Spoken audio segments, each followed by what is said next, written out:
Oh, I think I was muted. So, what's up, YouTube? I'm about to go live. Audio capture. Okay, I think I've got everything. That's weird. I had to change some stuff while I was gone. I want to make sure that I got everything good. I think we're live. Okay. Yeah, I think we're rocking and rolling. Manly Mondays, y'all. Let's see. Manly Mondays. Water. Okay. Men. Right. We'll do it that way. Fuck it. We'll do it live. We shall do it live. What's up, everybody? It's your boy, the Liberal Loudmouth, and we are back for some more action. We are going to get started with the thing that triggers everybody. Manly Mondays was called or questioned as a red pill space. That it is not. Done. Welcome back. Welcome in the Eric Nabila or Nabia. What's up, y'all? What's up? The hell is this? I don't know this person. They keep sending me messages. That's fucking weird. Triple Michigan Muslim chance. Okay, anyway, sorry, something got my attention. Today is Manly Monday, so you guys are welcome to join in. It'll be men only until 11 o'clock or earlier if we don't have anybody that needs any help. Let me go and search myself. God, I feel like I've been gone forever. Into the show early on Friday and then took the weekend off. So let me share this with everybody here. To my peoples. And Hooligan, you're going to get one. Here we go. Manly Monday is live. Booyah. All right. Now that that's done, let me grab my alt. And we'll be getting started here soon, y'all. We're just getting started. Joey Baloney, what's up, man? Good to see you. I was surprised to see you come up the other day. I appreciated that. But yeah, today is for men only until 11. Just to talk about whatever's going on, you know. Shit can get wild in this crazy life. All right, let's see. I sent my request. And there we go. Okay, we are ready to rock and roll. I'll stay live for about, half an hour. If nobody shows up, then we'll just shut it down, I guess, or move into politics, either one. Oh, do we have... Looks like we got somebody wanting to come up. I imagine Hooligan will probably... Good morning, Wrath. I don't know who that is, but I ain't answering it. It's Rocky. What's up, Rocky? How are you doing, man? Rocky? Yeah, hello? Yeah, what's up, man? How are you doing? Yeah, pretty good. Are you ready for today's episode of Manly Mondays?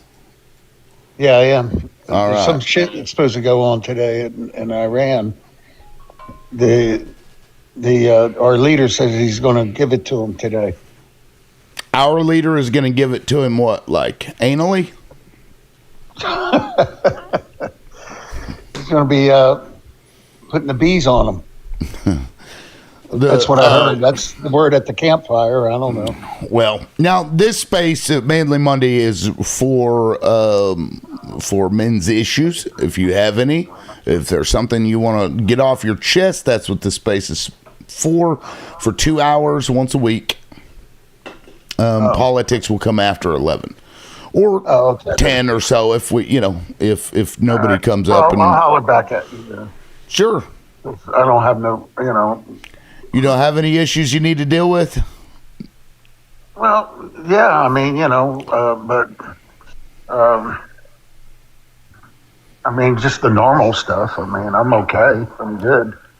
But what's something that is going on that, maybe you think My is main good? thing, Or you just, I don't have a doctor at the VA. The clinic, the 5 doctors left out of there. My doctor went to a general hospital. They literally paid them to go. And they're not hiring nobody else. To leave, like to exit the VA. Yeah, I'm like pissed off about it. I don't have a doctor. If I want to go see a doctor for any type of reason, I have to go to the downtown DeBerkey Hospital. That sucks. Yeah, And and now historically they've been pretty good. Would you say? yeah, I make it work for me. I got trouble with my feet. I got that damn neuropathy. I went to see a podiatrist, and they said, "Well, it's your age." And now I want to see a podiatrist. And then I had to do the X-rays and everything, and basically what he said, it's not going to get really better. But you're on the good.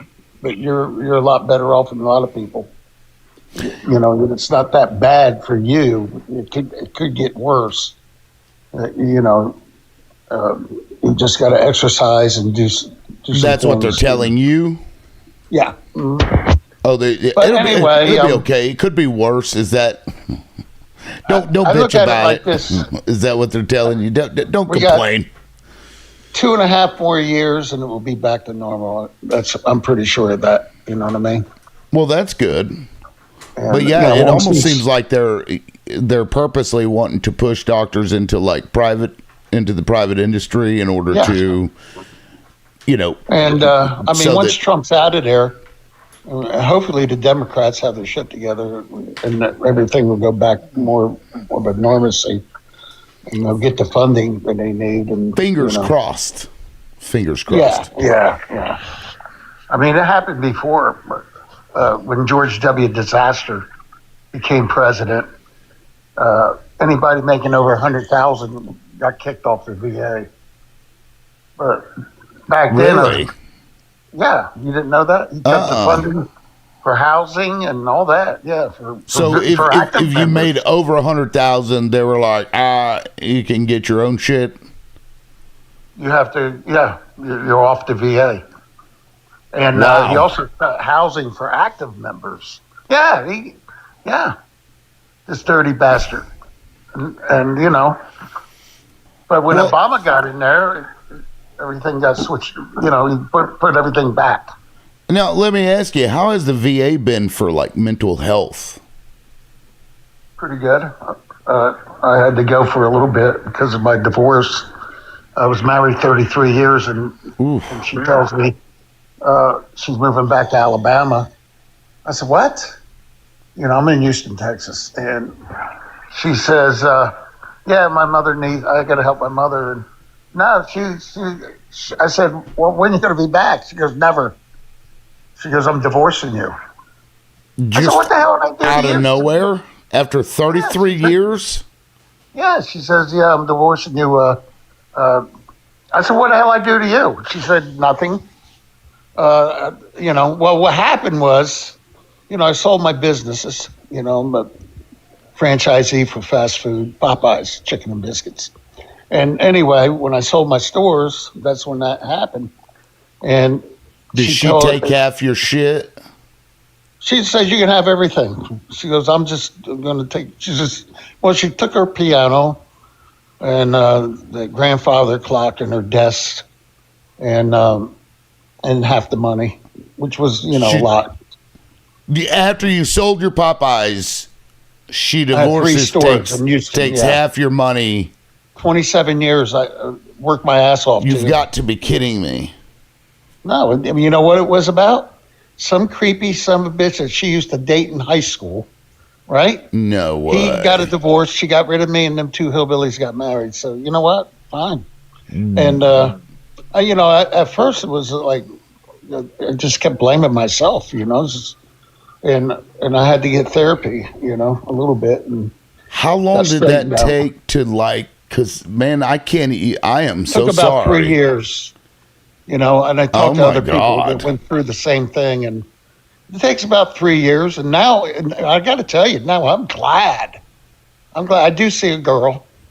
She lives in Jersey, and me and her and her brother, they have a 400-acre produce farm. They got hundreds of tractors, and yeah, it's big time. She has a beautiful home. Have you ever had a conversation about it afterwards? Did you even try to like understand that situation? Did you know? Yeah, but what helped me the most is people that went through the same thing I went through. Wow. And they told me that it's going to pass, and it does. And it's been 7 years now, and I'm good and dandy over here now. I mean, that's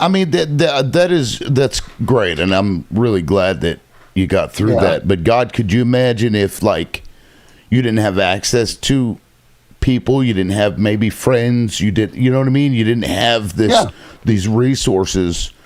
How devastating do you think that might have been to you had you not had those other areas to kind of get support from? It would have been tough, real tough. Jesus. But the thing is, with me, the good news is, I call it good news.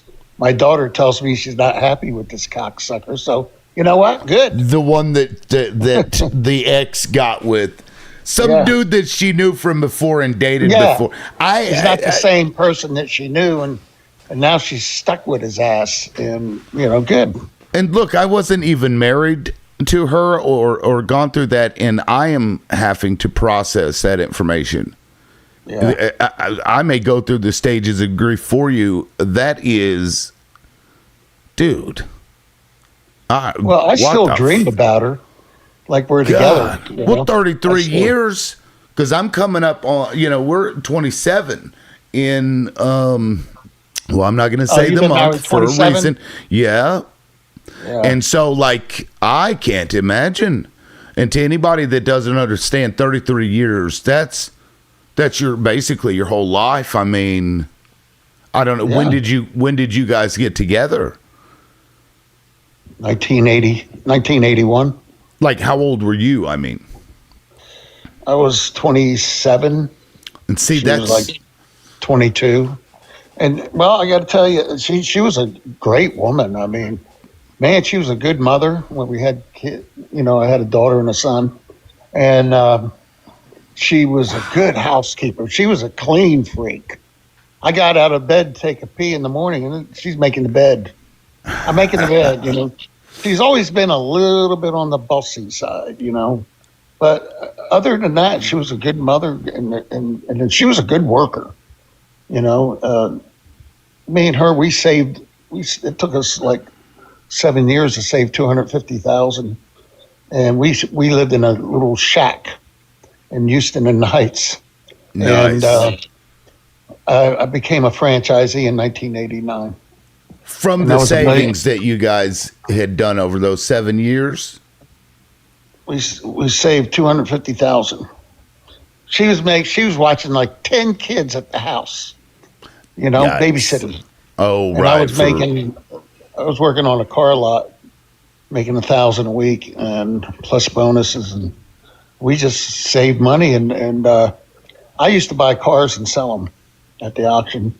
I used to put my cars in with this guy I knew that put it in his lineup, and I would search cars in the newspaper, and used to buy cars and then sell them. Sometimes I sell them to other dealers. I fix them up a little bit, and made a lot of money on them.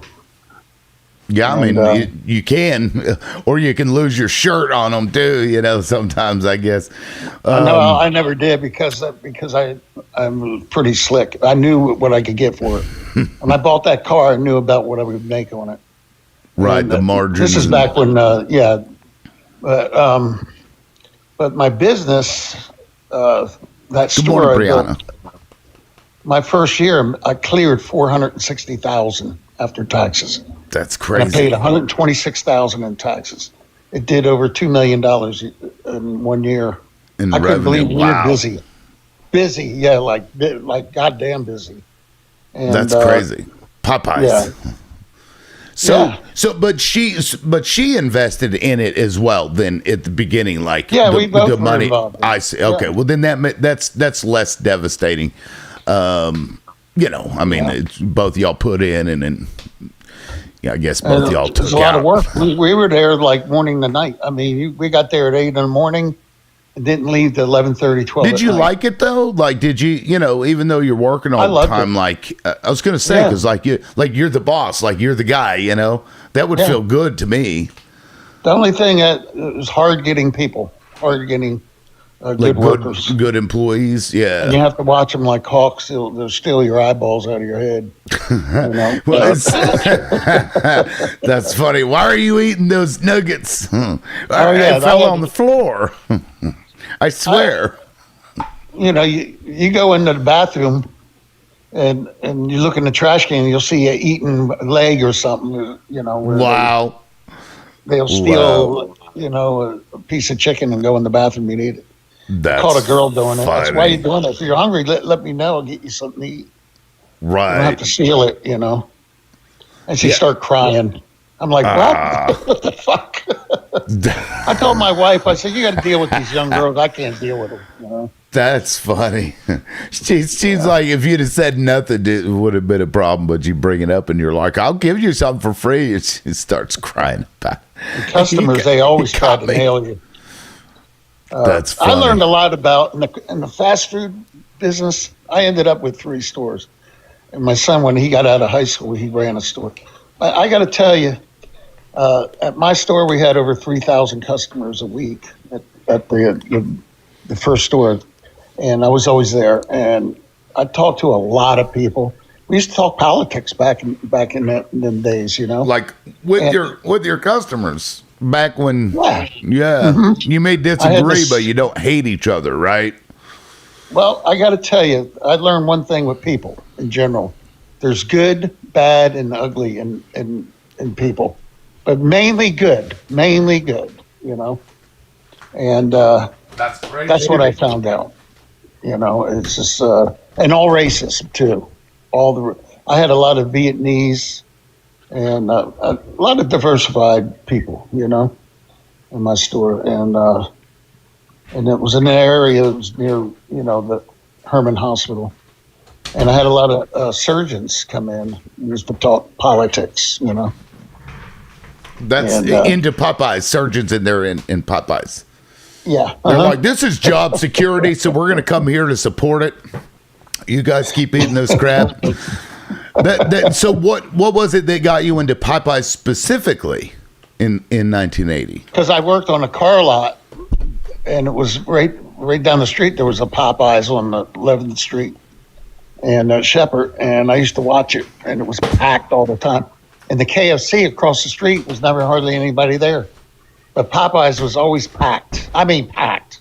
That store was rocking, and I decided that's what I wanted to get into. And I always refer this to politics, people that should be vetted, politicians, because with me, they did a background check, make sure I wasn't a felon or anything like that, and they did background checks and all your tax returns. They want to see them in your bank transactions.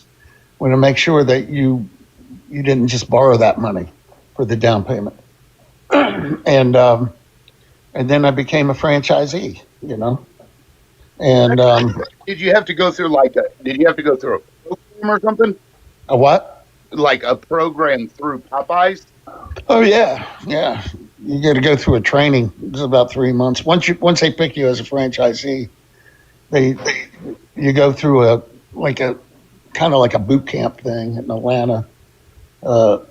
They teach you, how the process, and they train you, how to do everything, And what a great story. The location, they have to approve the location. They just, I found some property. It was $450,000 for the property, and oh yeah, and then I had to borrow like $1 million. Now, $450,000 for the property, but that was in 1980, right? 89. God, so that would have been even a lot more. I don't know what that would. Well, when I sold my store, when I sold that particular store, I bundled the stores, but that particular store, the property went for $2.5 million. The same property I paid $480 for, yeah. So hell, I mean, even just buying it and selling it as property, you would have made some money off of. Yeah, yeah. That's what a lot of. Crazy. Now, I got to tell you, there's a lot of Eastern Indians in fast food, lots, and motels, and these people come over with an education visa, and they're like a millionaire in 3 to 4 years, and they get lawyers and get nationalized, and they're good people. I mean, they work hard, and So they're why always do you think that is? Why do you think, specifically Eastern Indians? because Are there programs? because the way they lived over there, they know there's a lot of opportunities here. They mainly the business. They like fast foods, liquor stores. They like gas stations with the convenience stores and motels. They like motels. They're all involved in that, and they get their relatives over. I just Indian guy. A lot of them are Pakistanis, and a lot of them are the regular Indians. I call them. If their last name starts regular Indians. Yeah.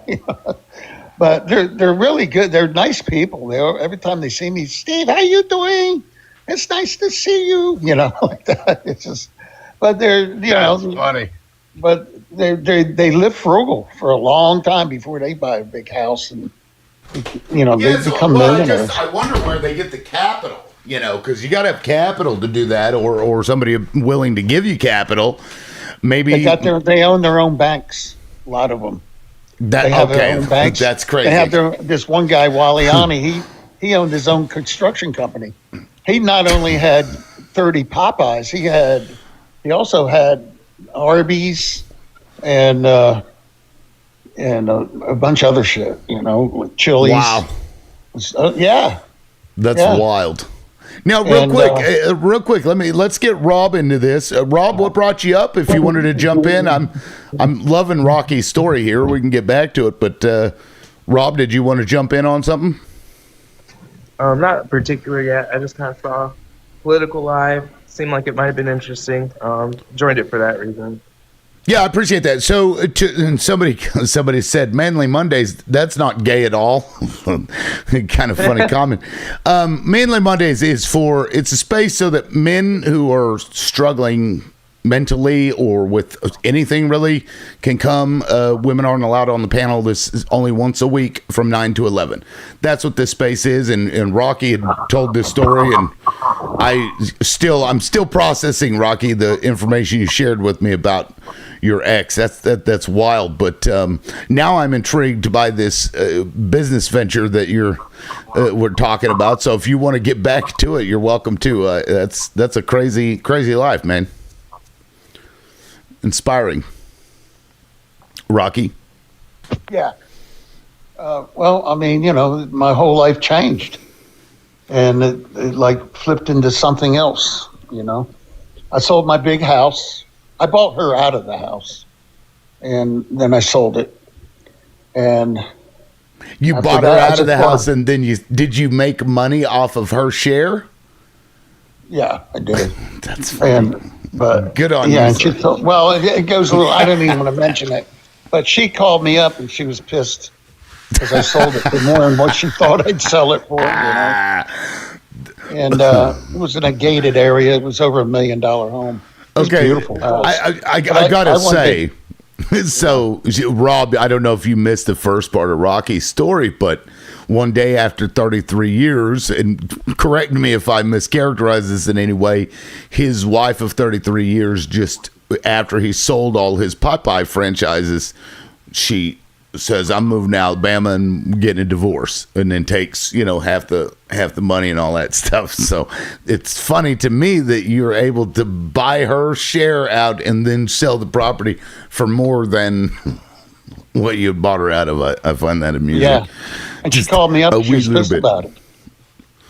Crazy, and it pissed me off. And she did that. I can't imagine why. That might upset somebody. She actually held up the sale of the house because she called the title company and said that she wasn't. I don't know. I had to call her lawyer up, and he goes, because she signed She tried to stop your sale after you Yeah. bought her out? Wow. Yeah, which burnt my ass. Wow. Well, anyway, because she said I owed her over $100,000. No, I don't owe you shit. And actually, when I seen her, I was sitting in my backyard, depressed as hell, and I seen that she was calling me. I said, "Oh, she's got to change her mind."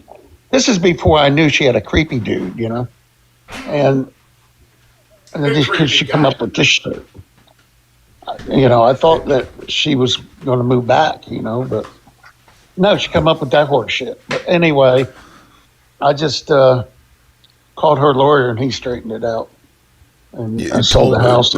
Told her she wouldn't be able to stop it, basically. Yeah. And then I bought I had this house built. It's just, I paid $220 cash for it. And I own everything. I don't borrow no money. I never had I had one mortgage in my life.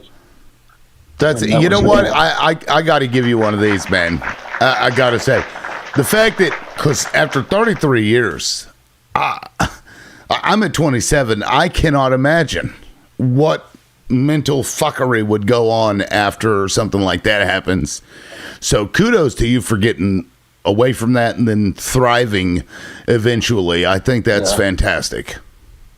The thing I felt guilty about was I just took it for granted. You took what for granted? You cut out there for a sec. Yeah, well, they had one of them spam calls. Oh. And it wasn't her calling you, was it? I felt guilty. I felt so guilty. Steve. That I got to tell you this. I want to tell you something. I was sitting there in my house, and it seemed like this loneliness would crawl all over me.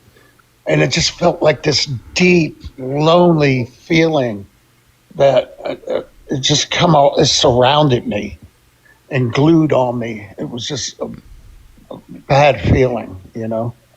And it just seemed like it just surrounded me because I missed her so much. I didn't even know I loved her that much. It just took her for granted that she was always there and that, she's like a part of me. Right. And I just couldn't accept that she left. And then when I found out about Creepy Dude, my lawyer says, "You want to see what he looks like?" I said, "Yeah, let me see." I said, "You kidding me? I'm bawling my brains out for this guy?" I thought he looked like Matthew McConaughey or something, This creepy fuck. Yeah, I was like pissed. Did you ever learn that they had been the guy didn't have a pot to piss in or a window? He went after her because he knew she had money. That's why. And that was the love of her life, is what she posted on Facebook. Really? The love of your life? Oh, my God. I told her, you would be on Skid Row if it wasn't for me. You wouldn't have shit. You'd be barefoot and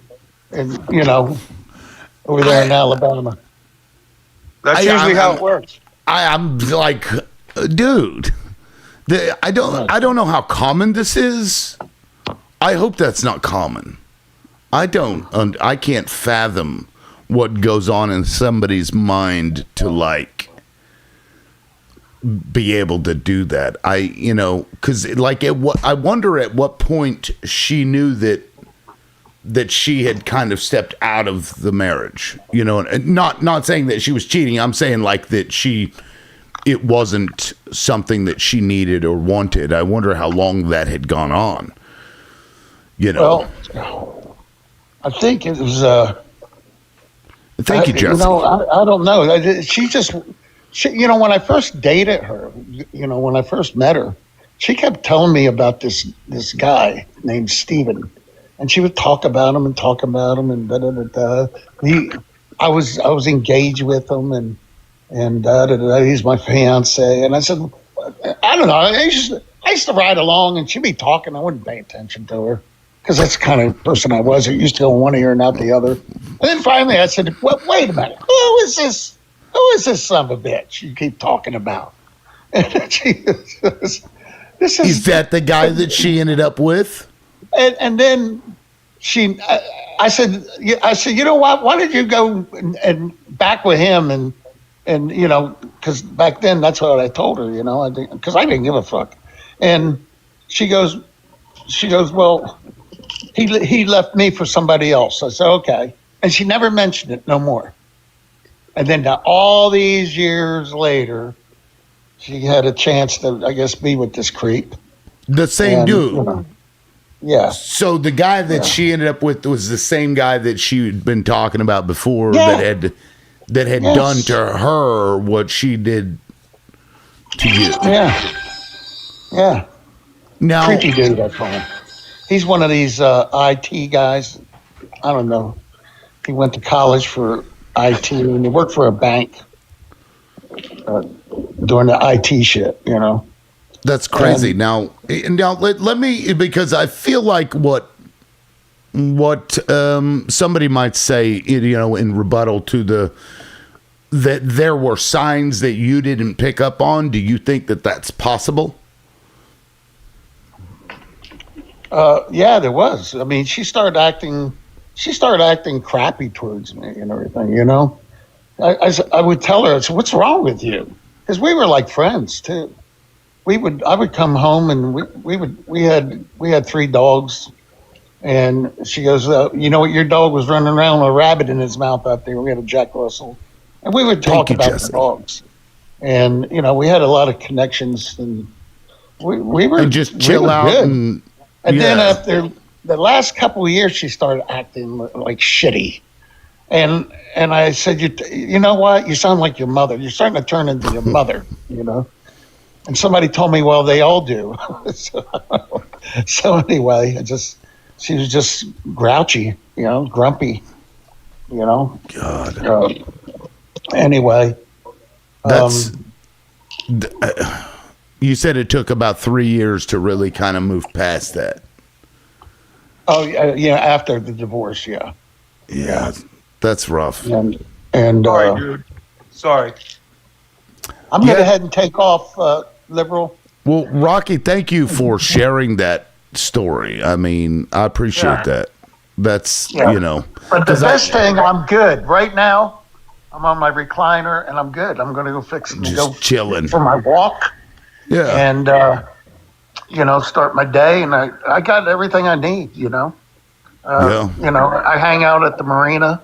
I jack with the Trumpers. And, you know, until I give them a headache. If you give me a headache, give me a headache. They call That's me Papa. funny. They Hey, call you Papa. Papa. Homage to your life's work, right? That's funny. And yeah, and I tell him, I said, "Hey, you old stinky, got his ass handed to him by Mr. Chi." That's Can I funny. share something I don't about put that? logic. I try to put logic Yeah. at one point in time with. I just sit there and tell him, "How do you support a guy who's got a teeny weeny little mushroom for a D? How do you support that guy?" Oh, Well- get your food shit. Maybe that's what creeper dude. Maybe there's something But about anyway. it. The Can I charisma share of the something mushroom about- cap. Share something about China? Well, sure, Taco. Rocky, if you needed to go, you're welcome to drop yourself. I Okay. really, really appreciate you telling You that got the story. best live. I like your live. Well, thank you, Rocky. I appreciate that. You're a strong man, Rocky. Yeah, Thank you. Yeah, Thank you very man. much. Good on you. Yeah, Taco. Yeah, what's up, man? I thought it was hilarious. Not many people noticed.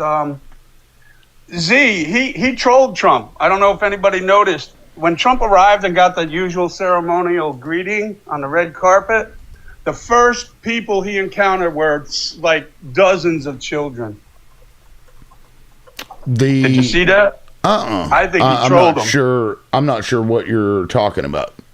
When Trump arrived, you know, when a dignitary arrives, there's a big ceremony, walking down the red carpet, they're all being greeted, you know, that kind of thing. The military's there.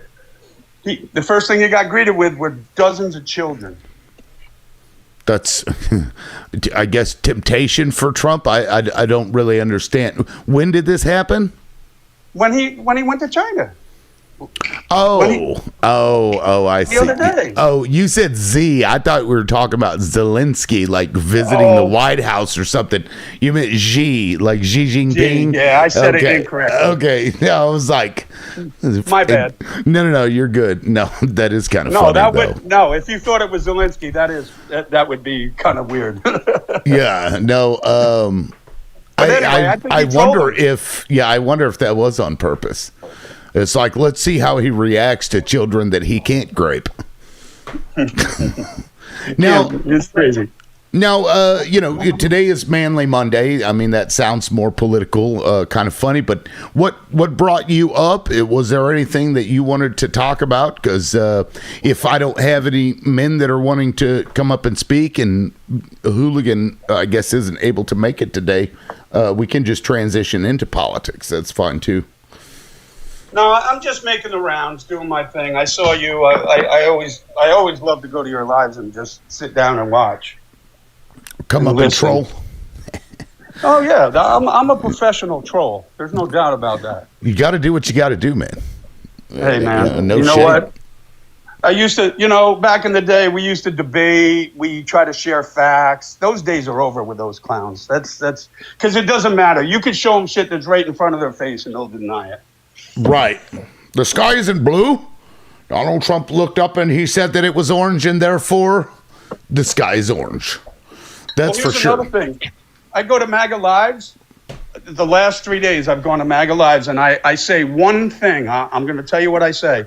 And they immediately drop me. They don't even want to talk about it. I ask them, have you got your Doge checks yet?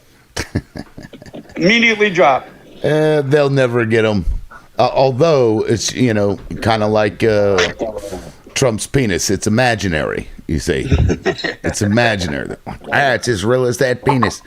But did you hear the story, Taco? What is your take of, this guy is married for 33 years, and he sells his Popeye franchises, and then his wife was like, I'm moving to Alabama, and we're getting a divorce. And then wow. She goes and gets back with a dude that I guess prior to them being together, he had left her for somebody else or whatever. They were engaged, I guess, and she gets back. I can't even imagine. Have you had anything similar to that happen? No. An experience in that way? The trauma.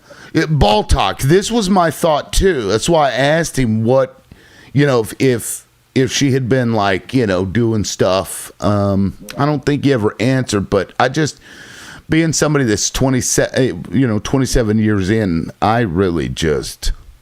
Oh, I couldn't. I just can't imagine. Yeah, because my identity is tied to this other person. You know what I mean? I don't. Yeah, Aaron playing the long game. Yeah, I don't. It's just always been her and I, and so God, took him 3 years to get over it, but he was able to get past it, and now he's good. Hey man, 3 years. I mean, that's quick. If you think, I don't know how I could get. I don't know what I would do. That's horrible. Yeah. It took 11% of the time they were together to get over it. I don't know. I am. And my question is, because I've actually seen this in TikToks, but I've never actually talked to somebody who had went through that. This is not uncommon, and a lot of the times, some of us may take that on ourselves. What did I miss? And that may be the case in some of these cases where we're so good with the situation that. You could call it taking advantage of the situation, where you don't see signs and you don't see a sign and try to correct that or whatever. But at the same time, if it's not obvious, it should be made obvious by the partner. Exactly. Right? That's having the problem. That's because one thing I've noticed is that we're often wanted to know what the other person wants us to do or say without them telling us, because then, if they say it, then it's well, if I have to tell you, then it doesn't matter when you do it because, you didn't think of it first. So you drop the little hints and the breadcrumbs. Have you ever noticed that in relationships that you've been in? No. I've been fortunate. I'm fortunate. So they'll just straight up tell you, don't do this, or whatever. You've never noticed any of the breadcrumb trails that they leave? Not in my case, no. T-Bean says, I caught my one ex cheating on me the day I went and pick up my wedding dress. At least, at least, I guess the silver lining there is that they didn't wait until, 33 years down the road. Exactly. That reminds me of a situation. My nephew, years ago, got married. We're talking Manhattan. We're talking Fifth Avenue, $250,000 friggin' wedding. 6 months later, they got an annulment. You can't make this shit up. They probably blew through that money. Unbelievable. Well, they all had money to begin with if you got a friggin' wedding on Fifth Avenue, but... Oh, true. It's just hilarious, that's all. No, this was, I'll tell you, this place is wild. Rooftop drinks, and then it was a mansion. This shit, there was like 250 people. It was crazy. And 6 months later, they get an annulment. It's just like, what the fuck? That's better than tying your whole life to a person and then having them be like, well, I'm done. We're out of here. I just, yikes. I don't know. Because I feel like when you're that intimate with somebody, that close, there should have been signs. There would have been signs. Of course, I'm sure Rocky has gone through all of that stuff. I'm sure he's, blamed himself for everything. And you know what I mean? Like, how do you not? Mm-hmm. Jeez. I was listening to that. I was getting a little nauseous. Yeah, that would really suck. Even if like he, a lot of that may, stemmed from something he was doing or not doing, that would still suck. Yeah. That would still suck. But listen, host, I gotta step out. I just want to stop and say hi. I follow you and I like listening to your lives. I want to leave you on one note. Now, I probably already told you this, but if you're having a rough day, and this is for the people down below, you're having a rough day and you don't want to be around a maggot, go to the public library. You'll be good to go. Take care, sir. That's you funny. Be well. All right, man. We'll catch you later. Thanks for coming out. All right. Yeah, you can't drop yourself, but I got you. We'll see you. Yeah, no, we haven't even gotten to 5,000 likes. I don't know why, but if you guys would tap, that would be great. Let's get past 10K if we can. Rock's World, what's up, man? How are you, man? Where you been? I missed your lives. Well, I didn't go live on Thursday, and then I went live on Friday, but nobody came, and it was fucking Friday, so I, on that day, I don't prepare anything. It's just people talk about whatever. Normally, I attend your live all the time. And then I'm off on the weekends. I don't do my lives on the weekends now, so it's been, basically 4 days. But yeah, welcome in. I'm glad you made it today. So today until 11, we're doing men's rights, men's health, that type of thing. Is there anything going on in your neck of the woods, or something that you need to just we talk had to somebody about? United Kingdom. We had our United Kingdom march on more political. United Kingdom march on Saturday. It was the Tommy Robinson march on Saturday that went on, and a lot of men attended that one. Well, I didn't. Obviously, I'm not from that political sort of side, the far right. But in terms of your topic, what I found is a lot of men are upset, angry, whether it's left, right, all over sort of thing, and because the government has made it difficult for people to earn any living, they're letting the frustration out to the vulnerable people. That's the thing I'm saying. And whatever ideologies they have or prejudices they have, like I said, left or right and so on, the anger's coming out in a negative way. That's true. And you can see it even on TikTok when people are talking down to each other, no respect. It's like the way I'm seeing it is, we're not going to be invited in their party. They don't have a social class amongst the rich. They don't have that. All of them, they do business together, whether they're Christian, Muslims, Jew, Hindu, whoever they are. their money is their relationship. But amongst us, Transactional. Transactional. Amongst us, it's like we're so hell bent on this nationalism, religious. If you don't agree with me, then that's it. I hate you, and so on, and cursing, and we're all in the same boat. You know, and it's sad when you see that. I mean, we can talk about it. Everyone talks about it. Oh yeah, the enemies are there. You know, they're on the top and so on. But when it comes to the reality, what are you actually doing? You're part of that, division causing. And I think that causes ill health. Really does, especially to a guy. Because for a guy, you have to know where you stand in life. Your purpose. You have to know your purpose. Right. That and if you don't have a purpose and you're doing wrong out there, you're a wrong 'un, and you're deliberately going out hurting people, then you're not going to have peace in your mind. You're going to always cause issues. That's part of mental health. Yeah, and do you think that's a major factor in why men make up 80% of self-unalivings is a lack of understanding what their purpose is in the role 100%. or what am I supposed to do? If I do this thing, I feel like I'm getting shit on. I feel like people attack me, but if I do the other thing, then I feel, you know what I mean? I agree with you. You hit the nail bang on the head. I'll tell you why. Because I'll tell you, I'm a Muslim. Yeah. My Muslim fundamental belief is you cannot commit suicide or you will go hell. Do you see? So that is installed in us from a young age. You have to ride it out to the end. You can't be a coward. So now growing up as a suffer. child, you've got to suffer. Yeah. And we're going to make it real hard for you.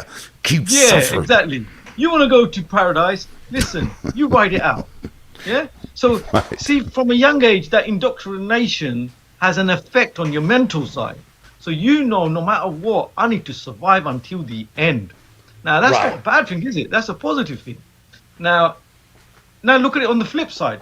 If it's a guy who doesn't have no beliefs, doesn't have no parameters or no consequences, he's going to think, oh, what the hell? I own my life. I do what I want. Boom. See what I mean? The difference in that? So, and it's the same with criminals and people who feel responsible for their actions. If you feel as if I'm not responsible, there's no punishment, there's no this, there's no that. No accountability. Yeah, no accountability. You say what you want, do what you want. You're roaming around like a crazy hyena in the jungle. Do you see what I mean? I could do what I want. I can attack who I want. I don't care. And men who think in that sort of way, they're dangerous. I believe they're dangerous. Especially young men.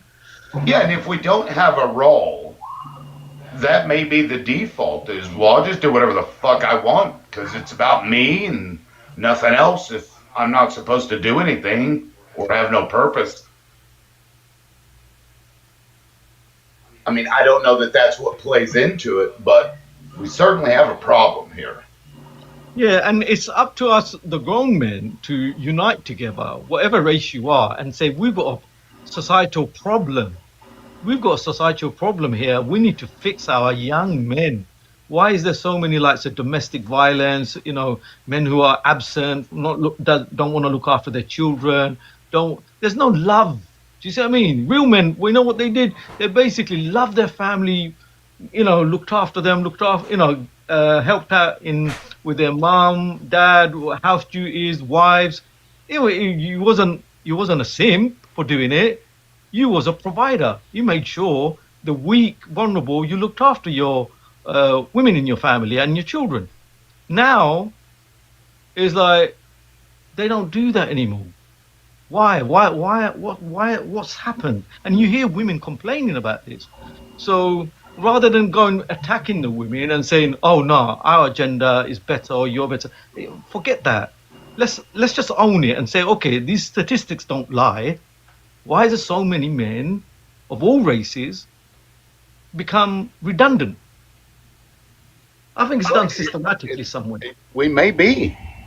We have to own it, man. We have to own it. I mean, me as a person, trust me, I'll try to do everything right. But as a gender, we have to try and not shift. We say, actually, it's all of us. Let's do something together.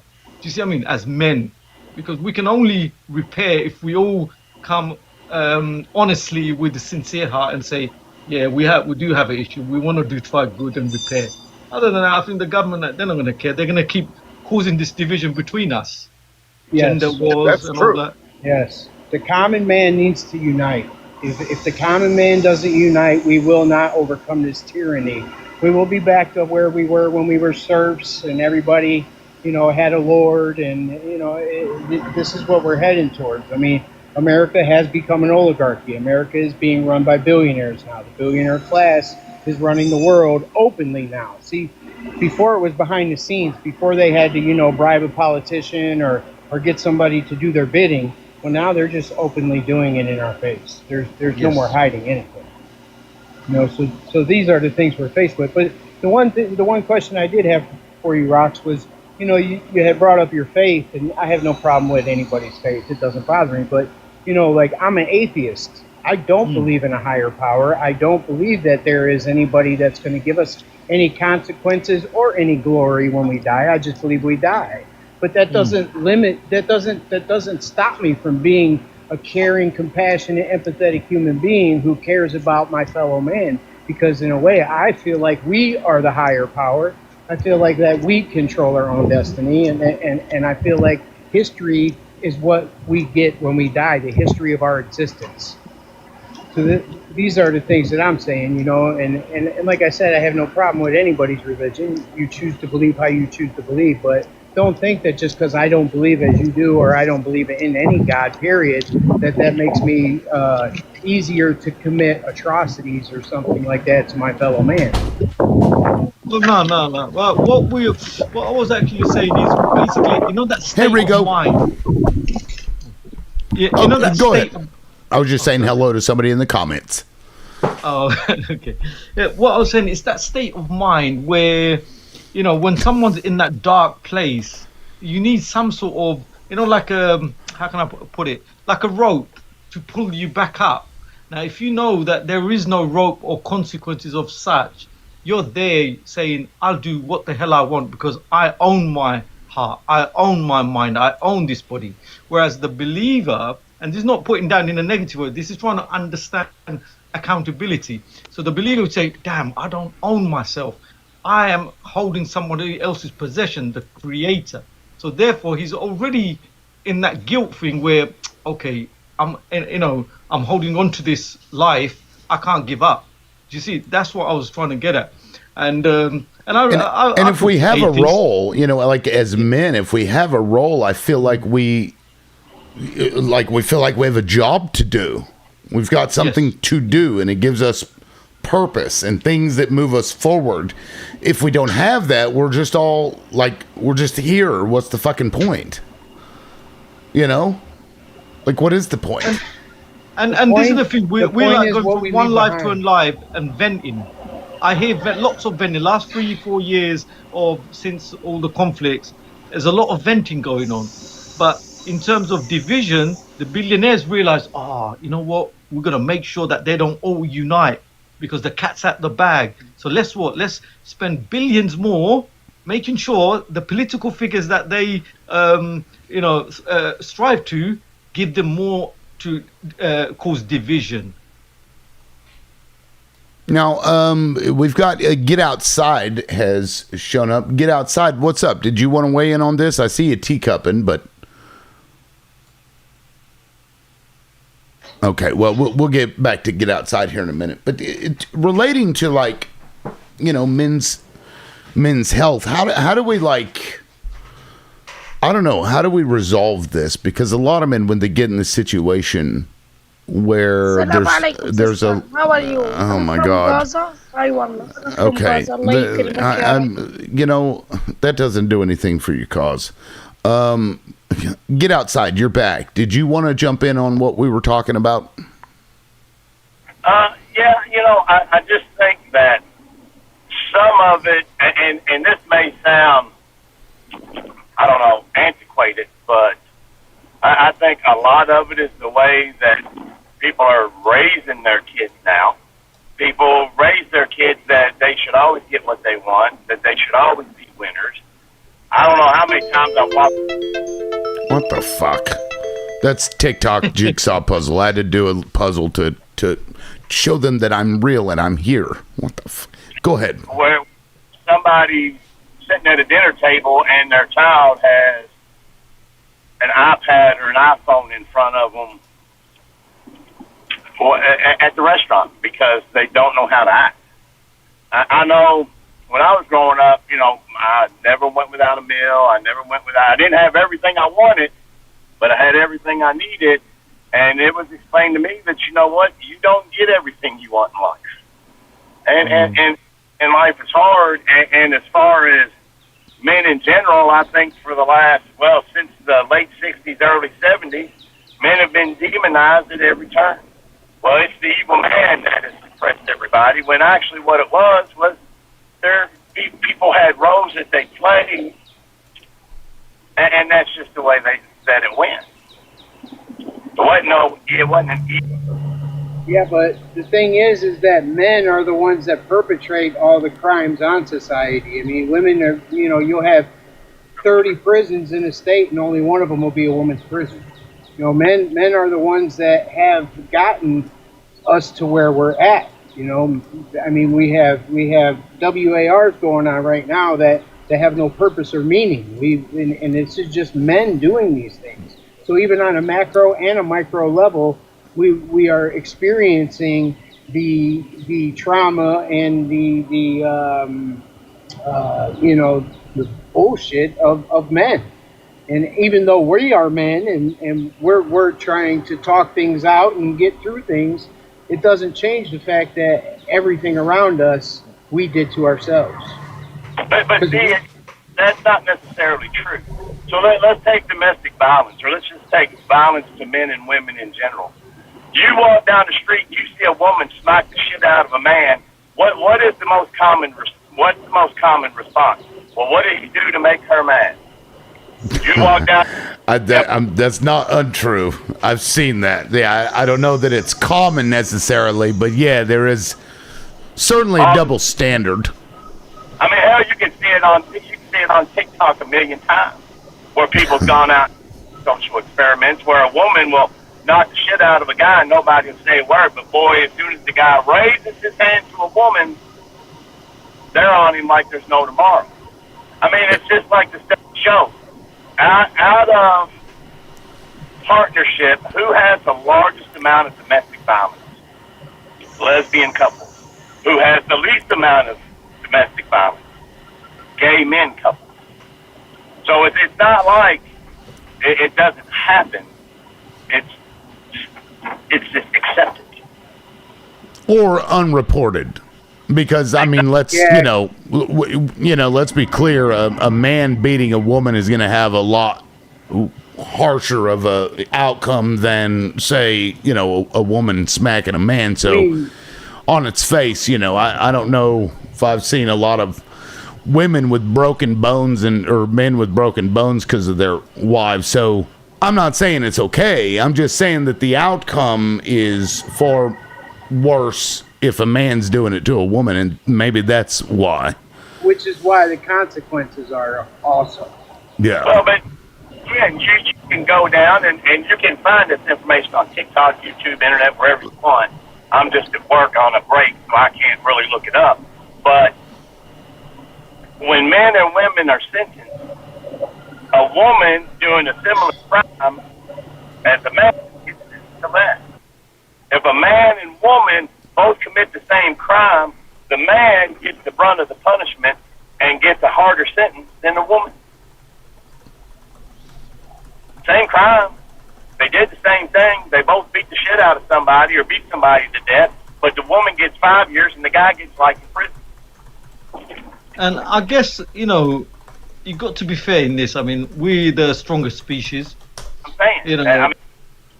In terms of harming and aggressiveness, and I'm looking up the claim, by the way, that Get Outside made, because we're going to touch on that, because without proof of what you're saying, get outside. It's just a claim, but we'll verify that. And I'm sorry, Rox, go ahead. No, it's fine. It is true. I mean, it's society in that say, look, take it as a man. That's the thing, isn't it? You know, we can't, we're not supposed to moan. It didn't hurt. It didn't hurt. It didn't. Take it, man. Walk away. You know, be the man. Be the guy. And I think that is a very important thing, because that suffering, whatever suffers, because not all men are the same and so on, whatever percentage you want to put on that. So if a man's suffering in silence, and that expectation is from his dad or brothers and family, everyone around, or be a man and so on, he's going to shy away, walk away, and he's going to, I can't talk to no one. You see? I can't talk to no one because everyone's going to shame me. I can't go to public or openly go and ask for help. It is volatile.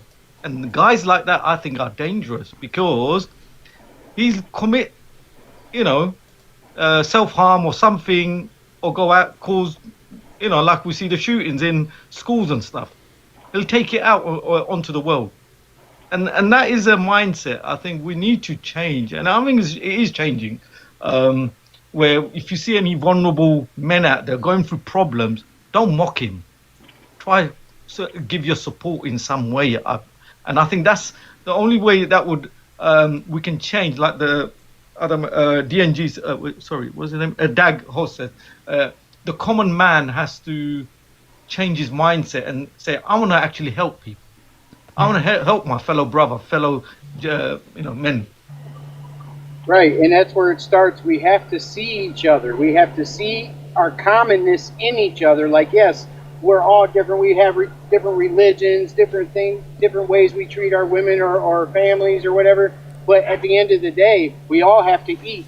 We all have to work together to create a community. We all have to work together to have safety. So if these are the things that we all combine together, are in agreement on, then I would say that's one hell of a place to start at, be able to move forward and gain more people to start thinking in these terms. Now, real quick, I've got a study here. This is released by the CDC from 2013. It says here, the first set of national prevalence data on intimate partner violence, IPV, and sexual violence, SV, and stalking victimization by sexual orientation was released today by CDC. The study found that lesbians and gay men reported IPV and SV over their lifetimes at levels equal to or higher than those of heterosexuals, with sexual orientation based on respondents' identification at the time of the survey.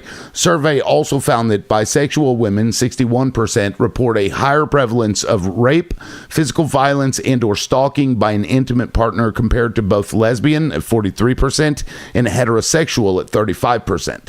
Of the bisexual women who experienced IPV, intimate partner violence, approximately 90% were reported having only male perpetrators, while 2/3 of lesbians reported having only female perpetrators of IPV.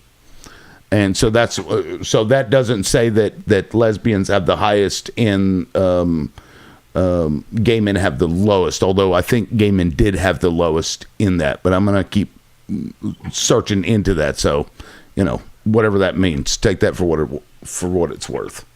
But it's just like other things, and again so I have 3 sons.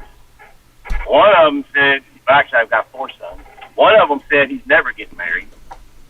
The other one has made sure that he owns everything before he gets married, because they see that men work their ass off for shit. They get married, they get divorced, and they lose half their shit. Which, matter of fact, we actually just in Get Outside, I don't know if you were here, but Rocky was telling us a story that, after 33 years, he had sold his his 3 Pie Pies franchises, and after he sold that, she was like, we're getting a divorce, and she took, half of it. So I don't know that that's common. And my question would be, like, at some point, surely you saw signs, surely it wasn't just one day it just happened. I can't imagine that would be the case. Well, he was busy. At least not No, well, she worked there too. For the record, they started it together. And So to me, that's okay. I mean, if it's a joint venture, you started together, you both worked hard. But here's the thing: I get married, right? I worked at my job for 15 years before I work. I work. We don't have any kids. When we get divorced, why do I? Other than her half of everything that we accomplished together, but once she left, why do I owe her child or Thank you, Rigo. Spousal support? Because I happen to make more money than she does. Actually, I can Married, explain. it's 50-50. Right. Yeah, when you're married, it's 50-50. Yeah, because think about it this way: if a woman was able to, and somebody's got a lot of background noise, if the woman in the relationship went on to be a professional, and both the man and the woman were professionals and they had careers and opportunity and made their own money, alimony is necessary. And anybody saying necessary is silly to me. If the woman, however, her role, in the marriage was to stay at home, raise the children, do those things. For some reason, my headphones cut off. Anyway, if that was her role, she didn't actually pursue education. And so she now doesn't have a way to make money. And so as a result of that, because she was able to do those things, then she's entitled to be able to, survive later. Because she sacrificed her professional, or her ability, what's up with my hair? With her ability to make money in order to, serve that role, whatever it was. Does that make sense? Get outside? And it's true for men. Men are able to get alimony from women if that's the case for them. And I would agree with that. If she is staying at home, the kid, all of that, yes. Right. But if both people have, if I have my kid at the time, and she has the kid for the time, why am I paying her? God, I've got to provide children when I have them. I have to live and everything else. Now, see, that is something that I think we're getting better at, but because I always thought the same thing, like both the parents are going to have a house regardless. So the things that the child needs is different, or like school supplies and shit. You know what I mean? In food or whatever. So whoever has the child, and if it's half and half, then nobody should be paying any money, in my opinion. Aside from like school stuff that's, outside of just raising the child. That's my view anyway. And I've got one quick for you. I'll see if you could put up for me, and I'm at work. But I've seen and like 13, 14 that are moving away, the no divorce. Is he cutting out to you guys, or is it just to me too? No, I think he's cutting out. It's a delay. Okay, get outside. It's hard to hear you because like every other word you're kind of cutting out. Because my fucking headphones died for some reason. I don't know. So I didn't know if it was me or not. But why don't you try that again? Better? Let me see. Go ahead and speak for a long. Go ahead and say what you were going to say, and I'll tell you. Is this better at all? Yeah, so far it hasn't cut out. But go ahead. All right. So I'd seen a little bit earlier, I was playing around when I shouldn't have been at work on the internet, and they were talking about there's, 10 or 12 states going away from the no-fault divorce. And they were saying that divorce rates have actually dropped in those states. And I was wondering if any of you all heard that. Yeah, so they're trying to do that in Oklahoma as well. I don't know if they passed that. That is an absurd thing to say, that you have to have a reason and that you have to go in front of a court and prove that reason. And the problem here is that what you're going to end up with is a woman that's stuck in an abusive relationship. And, unless she can prove this stuff, and generally speaking, they'll beat the shit out of them and keep them from proving it anyway, then you're stuck in it. Right? You should be able to, it just should be a right to marry state where you can leave for whatever reason. or no reason at all. Right? I mean, does it not make sense to say that if you want to leave a marriage? That does make sense. Yeah, but let's say like in my state, with it being no fault divorce, they don't take adultery, any of that into consideration. And to me, that either way it goes, that should be taken into consideration. If one partner harms the other, that should be taken into consideration. Harm is violence. Cheating on you didn't harm you. Well, sure, it could have, especially punishment on a woman just because she wants to leave you. No, what I'm saying is, if she cheats and she wants to leave, then that's fine, leave. But you don't get half of my shit that I worked for. Well, if it right, never but happened. So those two to me are unrelated, right? Like whether or not somebody is entitled to have. If you've been with somebody since you were like 20 years old before you did what you did, you know, and earned money, and then 10, 15 years down the road, she should get half. And the same should be true if it was the woman that made the money. If the woman is, you know, you get together 20 whatever, and she becomes very wealthy, the man should get half too. Because you've built that together, unless you can prove that person, like, you know, actively opposed it or, you know, did whatever to harm it. Now, Redneck, real quick. Redneck, I see you're on the panel. I'm going to drop you down because you're in Hobie's forehead spot. Go ahead and request in the box, either just below it or on the bottom line, because that spot that you're in is... Oh, Hobie's forehead just went away. Hobie's forehead, come back. Either way, I'm going to go ahead and drop you. Go into one of the lower boxes, and then I'll come to you right next. Thank you, Redneck. Okay, he's coming back. Hobie's forehead's coming back. My break is over, so I'm gonna have to hop off here, but I'm gonna keep listening. Okay. All right. Well, if you get a moment, you're welcome to come back up, and you've given us something to talk about at the very least, because I think this is an important topic, especially for men to hear, because to me it's all about fairness. It should be fair. There should be no double standards. What's true for one should be true for the other. That's just, you know, that's just the way it should be. And also have some remorse in your heart, because look, what is it actually? I mean, when you're an earner, you've earned money and stuff, and gifting your loved ones, like say, you know, your family, your mom, dad, sister, siblings, and so on, and your wife and your kids. It's a manly thing to do, isn't it? You know, give them gifts or something, leave them a security, because ultimately what the woman has gone through is to give you a baby, you know? So this family that you both built, you've got to be really grateful. And I think if you're not grateful, that's where your heart becomes all attached to money and materialistic sort of gain, you know? Hi, brother. From Syria, need help. Love you, brother.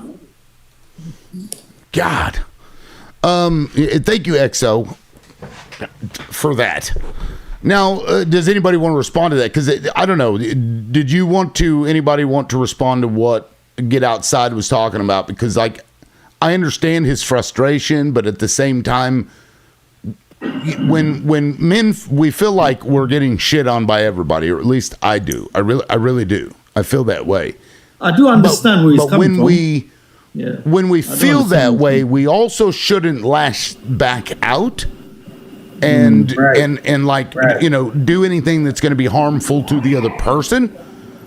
What we need is fairness and equal laws and rights for everybody. That's what I want. Yeah. And so we have to be careful to not be like vengeful in our rebuttals to what they're, you know, to what we feel. Mm-hmm. I agree with you. Yeah, and before I get to Hobie's forehead, Dag, did you want to weigh in on that? Yeah, I think a lot of what he was going through. Actually, I'm coming back through your speaker too, the way he was before. Yeah, I'm sorry. My headphones died, so it's coming out of my speakers. Let me turn my volume down to cut some of that out. And I do have the background noise. I just mute myself. Gotcha. So anyway, I just think a lot of it was coming from a personal experience he might have went through, you know, because it just seemed like he wanted to punish whoever the significant person was, you know, like, you know, he wants to leave them with nothing, or, you know, or leave them how they were before he got there. And it just seems to me like that's a lashing out moment instead of internalizing why things went wrong and maybe using that knowledge in the next relationship. He you know, internalizes it negatively and wants to lash out at the person, you know. That's all. That's all right. Yeah, and that's why I said that, because it's, you know, it's real easy to feel like you're getting shit on and then, well, fuck you know, and have that like mentality. If you know, if you're going to hurt me, I'm going to hurt you, and we don't really need to do that, because all that it's going to do is swing the pendulum all the way back the other direction, the direction we're trying to keep it from going in the first place. Because that's kind of, I think, what's happening to us. This societal like shitting on men is deserved to a degree, because we've done, you know, a lot of men have done a lot of terrible things. But it, you know, it should be about dealing with the terrible things, not necessarily collectively punishing or accusing all men of, you know, whatever it is that other men have done. And so why, we don't like that. Let's not do it back, you know. But that's kind of why when people talk about child support, I kind of laugh about it, because when I was a little kid, I watched my dad bounce from job to job so he didn't have to pay child support. You know, so these are the things that we brought on ourselves because we were trying to get away with the system. Well, the system caught up with us, and now they know where you work the minute you get a job. You know what I mean? Yeah. So and men, will you please stop looking at child support as if it's to her? It's for your children. It's for your children. they could do things though that would make men feel better about it. Like, for instance, you know, it's on a debit card now. So the woman gets a debit card for most states. And I mean, if there's a debit card, then that means there's also a record. So show me a statement that says you paid your electric bill and you bought some milk and bread and you didn't go to the bar and buy cigarettes and booze with that debit card. You know what I mean? That would make men feel a little more comfortable with where their money was going, you know? You know, that part of the men's argument I do agree with. You know why? Because you got to try to be fair. I understand, Liberal, what you're saying, that it is for the children, of course, 100%. But there's also, you can't negate the fact that, you know what, their money is going towards, and where the woman is saying, look, I'm using your money to go and enjoy with my girls, with my new man, or that's going to piss any man off. He's going to think, what? You know what? It's supposed to go to my kids. You're getting, cherry on top. And now you're rubbing it in my face and using that money to party and spend it on your new boyfriend or whatnot, you know? And this is where I think guys do flip in that sense. And I believe the state is playing, like I said from the beginning, the state is playing the couples against each other, just like this gender thing they do, you know?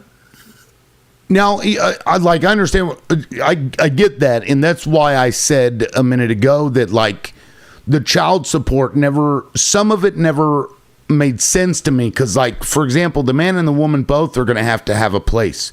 So that shouldn't factor into the amount that's paid, like the place that's living, especially if it's 50-50. If it's 50-50, the only child support that should be changing hands is the food.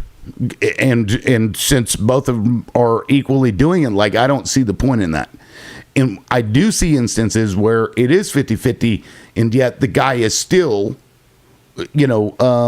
paying child support for that. And that doesn't make sense to me. But, whatever, I don't know what they factor in. Hobie's forehead, maybe you can speak to that as an accountant.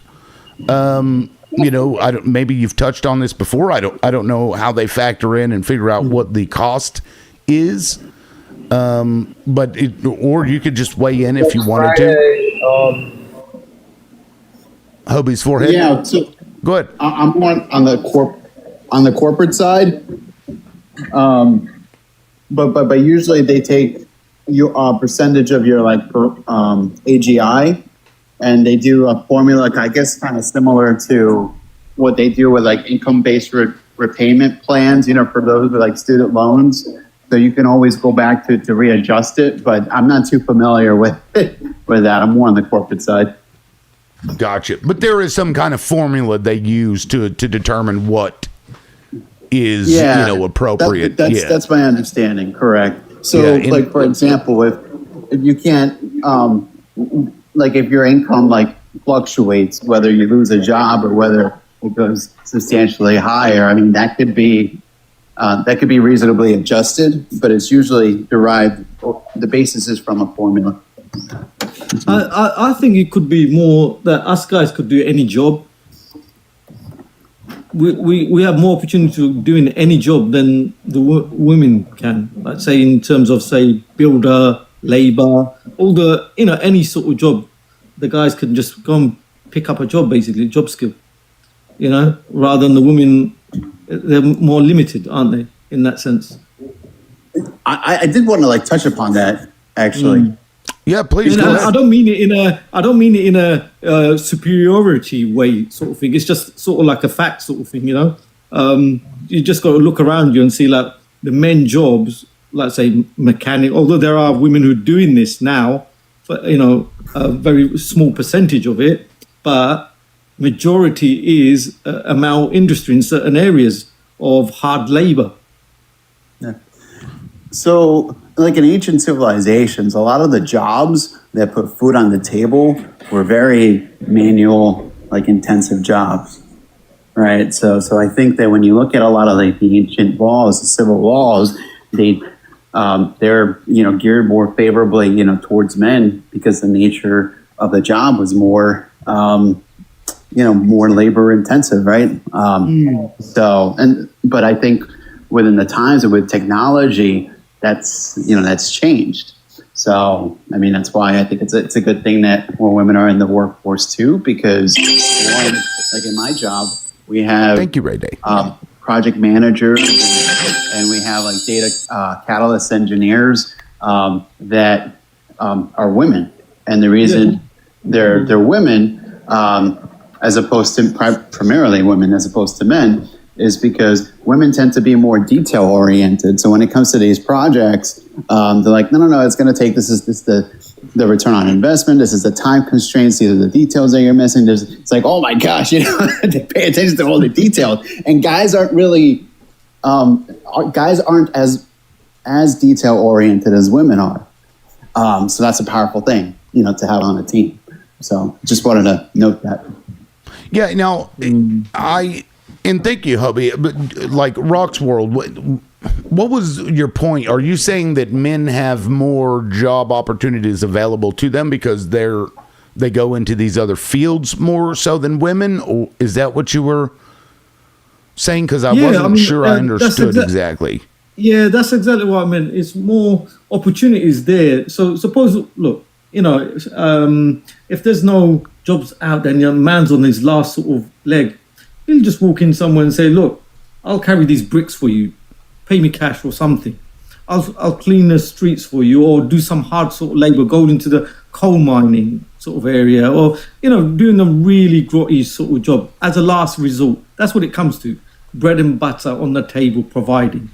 He can do that. He can go into the mountains, trees, cut trees, do all these sort of things. Women will be less inclined to do that. True. As we see in society that these are the male industry, But there are also, industries that women, share that similar thing, like daycare workers, for example, majority women. So you know what I mean? I don't know if it evens out necessarily. I think it's the availability of the whole industry, of the primary, the tertiary, all sectors, basically. Who, out of the both genders, who is more likely to, be more opportunity out there for that person to go ahead, I can just go and do this job, that job, whatever it is, I think that's what factors in. So when you brought that up, we were talking about child support. So how were you just making a statement separate from that, or were you meaning in the context of the child support? In the context of that child benefit or giving that support where it's expected from a man to give that extra for the child as well as the woman sort of thing. Even if it was a 50-50 split, is that what you mean? Yeah, so although it sounds unfair from the guy's point of view, which I do think it is sort of unfair, especially when the state system that we're in, the tax system, like I said, my initial thing is I believe the state wants to get out of it. My best thing is always, this is what I say, is the man and the woman, listen, don't go to the state or anything, you work it out. And the woman, if you're trying to hit back at your man by saying, I'm going to take you for every penny, you're actually saving the state from paying anything. You see what I mean? It doesn't work out because they always win. Right. That's my personal take on that. Well, what's interesting, 2.5%. What's interesting is that, more women are degreed than men now. And so when you get into, a degreed job, a professional job, women have more access to that than a lot of men do.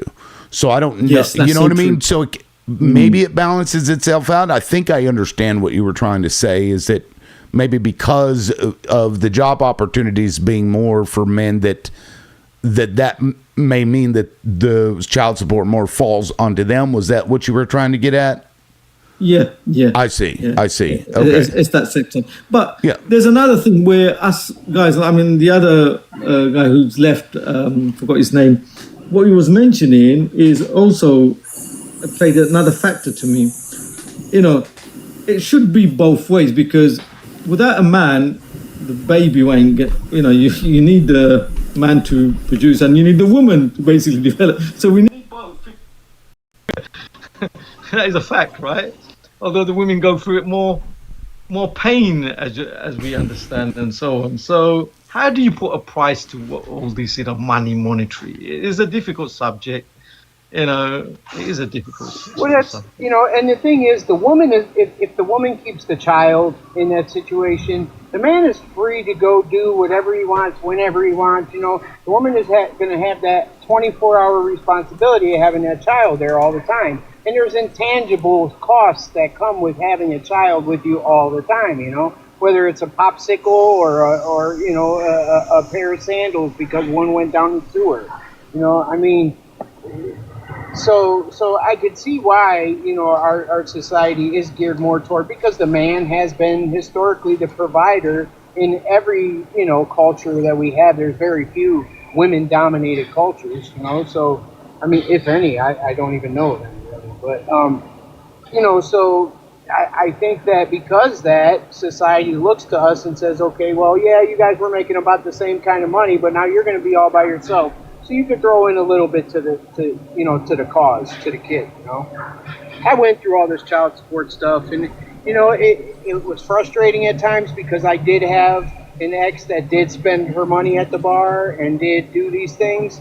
And at the end of the day, I ended up to where the last year of my daughter's child support, they didn't make me pay because they said I overpaid to begin with.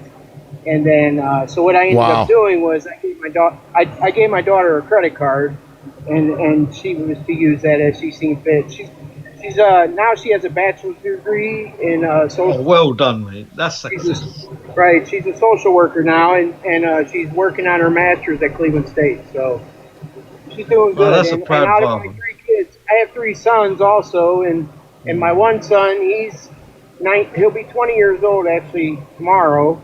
And he's been with the same girl since he was 14.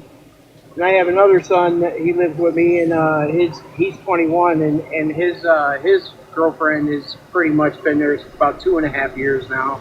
My wife and I have been married 21. We've been through the ringer, man. So everybody's walk is different, and everybody's life is different, and not everybody is going to be your partner for the whole time. We have to experience all types of people to basically get the right one, I got lucky. I didn't have to experience a bunch of nonsense before I got the one that was best for us, I think. So the first 2 kids. Now, while the child support was going on, did you like, what was something that you had wished was different, that you felt like maybe it was, you know, because you're a man, it was, you know, you were expected something else? Was there any of that? Hold on, let me press this button right quick. You're pushing my buttons. He's pushing it, but never had anybody on the panel have to make us wait to push a button. I feel like there's some machining going on. Well, while you're doing that, Dag, I'm going to go ahead and mute you because it's making my brain explode. Isn't that nice? Man, it's like you just get a wave of, like, you know, satisfaction after the noise ends. Well, we'll wait till Does any of the other guests have any input? Okay, I'm back. There we go. Okay, you pushed that button. So was there part of, you know, the child support, or does anybody else have a story that you felt like was geared negatively towards men or was bad? Well, what would you say was you should have been different? Okay, so in August of 18, Ohio did a whole revamp on their child support system, right? So basically they went through everybody's books and they said, oh, well, you should have been paying this, you should have been paying this, right? Well, they took my child support from, it was $400 a month or $450 a month to $939 a month. And basically doubled. But the thing is, by that time, my son was already living with me and had been living with me for a year, but I didn't bother to get it canceled because, you know, it was only a year left. So I was just like, the hell with it. She could use it for my daughter or whatever she needs because she had it hard. My ex did. So, you know, I went ahead and I was satisfied with that. Well, when Ohio raised it again, I went to court and said, listen, my son's been living with me for a year and a half and I've been paying child support this whole time. And that's why they stopped the last year of my daughter. You know, but I had to go through the process. I had to go downtown Cleveland and fill out a paperwork to change my order from a administrative order to a judicial order. And I had to go in front of a judge, and then she ended up not showing up, so I ended up winning. So, but you don't think that was, you know, something because you're a man or that role, right? Well, that was just bureaucratic what bullshit. I don't like, yeah, that was bureaucratic bullshit. But one thing about Ohio that I don't like, if a man is willing to sign a birth certificate, then they should have just as much parental rights as a woman, irregardless if they're married. You know, in Ohio, you can be with a girl and spend every day, go to Lamaze classes and do everything you can to be supportive of her and that child, and you have no parental rights of that child if you're not married. Yeah, that's kind of crazy. That is sexist as fuck, you know? Yeah, I agree. You know, and that's... And because we talked about this last week, I think, the fact that, like, a woman can just put somebody's name on it, and if it's not contested, right, they end up getting stuck with it. Yep, they're stuck. Even if it's not theirs. There should be more regulation around that, shouldn't there? There should be. Yes, right. I agree. Now, did anybody else, before I get to Redneck and Catalyst, did anybody else want to weigh in on that stuff? I'm going to mute up, all right? Yeah, I appreciate it, Dag. All right, well, Redneck, let me get to you here in just a second. Catalyst, welcome aboard. Go ahead, Catalyst. Hey, how's it going, Loudmouth? Pretty good, man, pretty good. Let us know what you're thinking about what we're talking about. I have, fortunately, I don't have a wife and kids, and I never had to wrestle with, like, a divorce and child support and all that kind of stuff. So I'm just going to listen for a bit. Sure. Try and absorb. Yeah. Now, Redneck, did you want to weigh in on this? On just like divorce or child support in general, or just like? Well, it doesn't have to be that. I mean, it's really whatever you guys want to talk about. If there's something you wanted to talk about, so it's fine. We can move away from that. I mean, it kind of goes in with that, but I would say it's probably been touched on. But there is, so in society, there is a overwhelming status that the male is the provider, which a lot of males I don't think mind taking that role, because that's, I think to some degree in us, like we're biologically kind of wired to do that. But in the same breath, there's a sector of people that are like, they look at males that believe in that as like we're wrong or bad, or like we're putting down women. And I don't think that's the case, at least for the majority of males. Are there males like that? 100%. But then in the same breath, a lot of those women that will tell us that also still want a man to provide, still want a man to be there to help them with XYZ.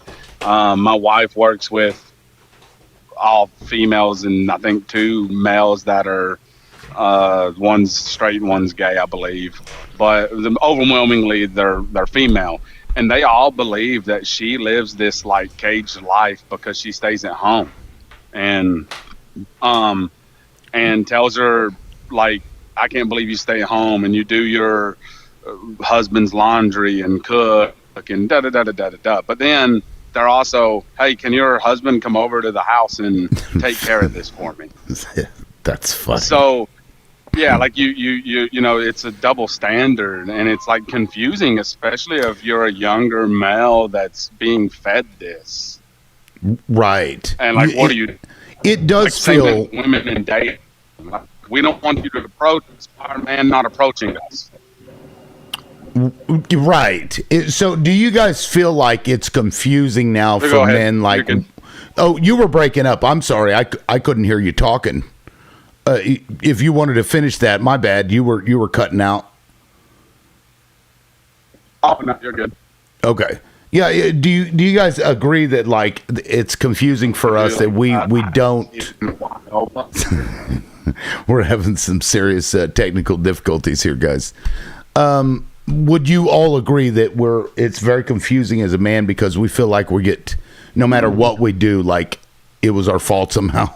Do you feel that way? Whether it's feel like the younger generation is kind of they're kind of stuck because you got to understand, man. These are the video game generation. These kids didn't meet by going to the park or going to a basketball court or going to a dance or something. They met on the internet. They met on Snap. True. They met on So, it's a whole different dynamic that they have, because they know each other through these apps and through these channels. And then when they meet each other, they have a very awkwardness at how they interact until they actually end up, being with a person or being a partner with somebody.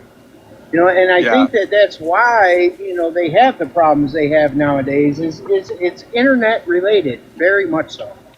Yeah, I agree. I think a lot of people look at internet and look at relationships and they're false. I think it was a study done that said couples that post the least amount of their personal life on social media are the happiest. That's funny because I basically never post about our stuff. My wife and I. Me either. I probably share more reels on my story than anything else, and then like Chris, like I'll share photos of my family, but I'm not like some other couples that we all know that are like sharing every little detail of every little thing they do. And I think a lot of people look on social media, and like women and males too. Like males are probably more like it's a facade. How can I put, I don't think this is banned from TikTok, like sex, for instance. Males look within social media of that, right? Like, because we are very much like, oh, you're naked, that's hot, where the way you said that is like, oh, you're naked, that's hot. Females are like, our response. Oh, yeah, females are like, oh, you're intellectual, you're able to hold a conversation, that's hot. And like, but in reality, neither one of those, and we're all victim of it. Right? Like every one of us in here is probably victim of like lust, or social media lust is a good way to explain it. Female or male. And a lot of people want to base their relationships on that. And it creates a romance scam. Oh, really? Right. That's a real thing. That shit's crazy. Me along, I found out. They'll have like 6 or 7 people to a person to be formulating these responses to people at these crime call centers, these romance scam call centers. Crazy. I got strung along long enough until she needed money to get here, and I was like, well, I don't have that much. And then she got pushy, and then I was like, oh, this is a scam. Oh, I got Oh, yeah. bit. Well, I didn't lose any money, but it still sucked. I was like, man.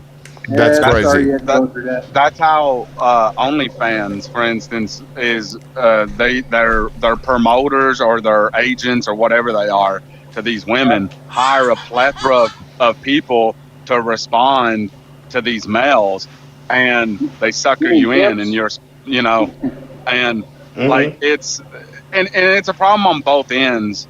But I think people need to realize social media is not real at all. Right. Yeah, and so I wonder if the reason that, like, the issues that stem in a relationship aren't because you're posting this stuff, it's you're posting this stuff because your relationship exists differently and you need other people to see it differently than the way you are feeling it, because it may feel bad to you, but you've got to present yourself as this wonderful, person. So then you put all this shit out there, and where inside it's just rotten.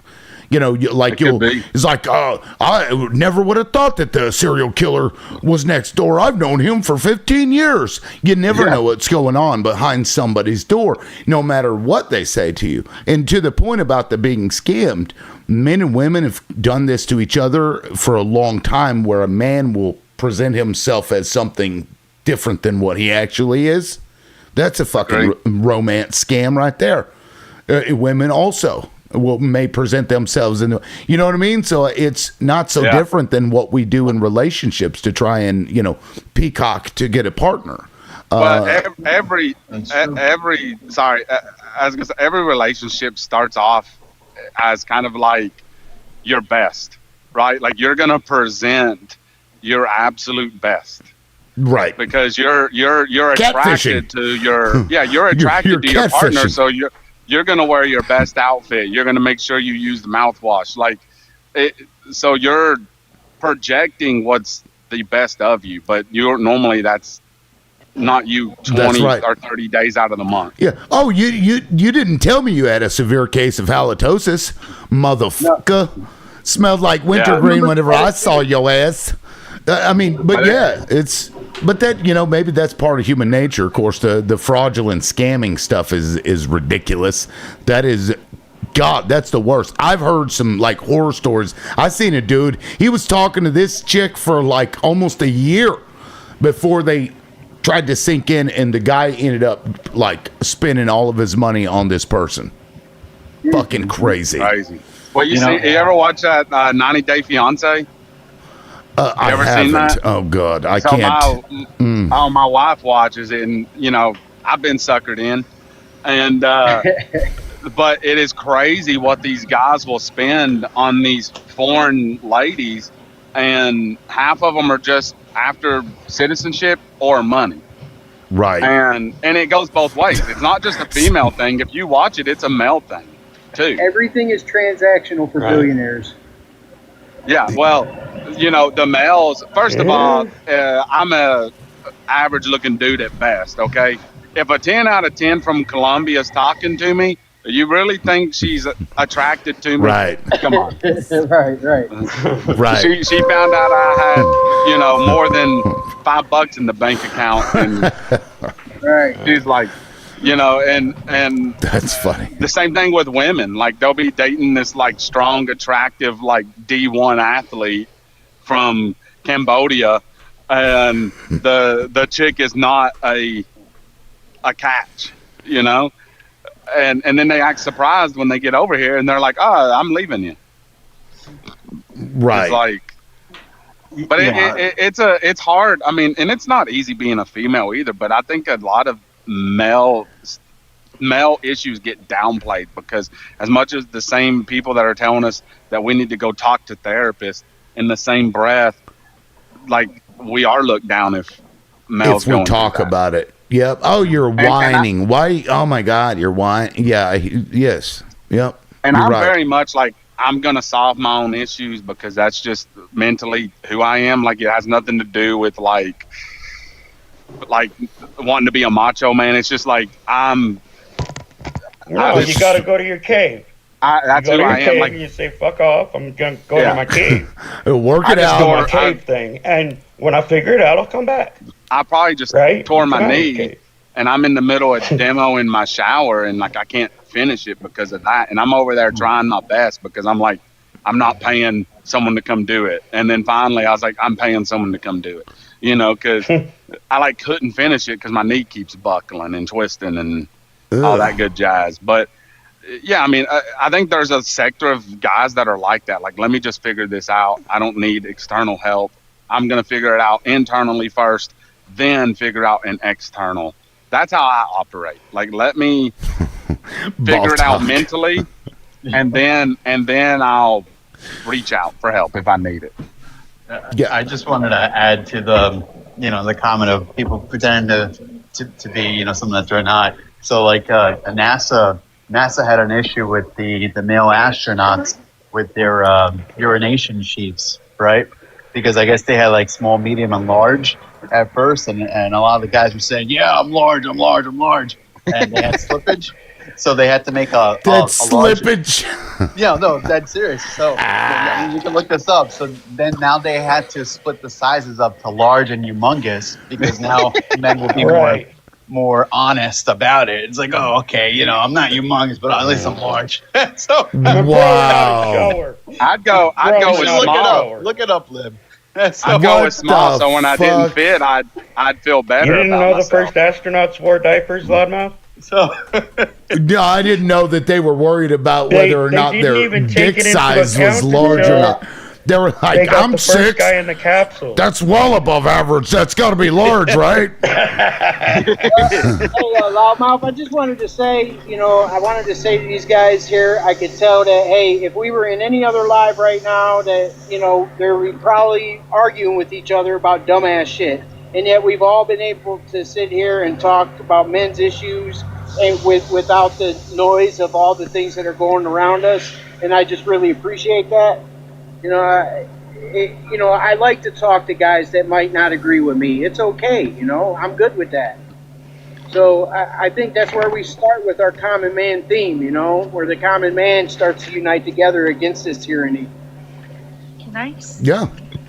Oh, yeah, I agree. I mean, did I hear a female voice? Yeah, me. Oh, yeah. So give it another 15 minutes, or actually 2 minutes, and then I can bring you back up, or you can just stay muted. Okay. It's man panel from 9 to 11 on Monday, and then we go into politics right after. Okay, I'll do politics after. Okay, so just I'll leave you up there. Just stay muted for a little bit. Yeah. Okay.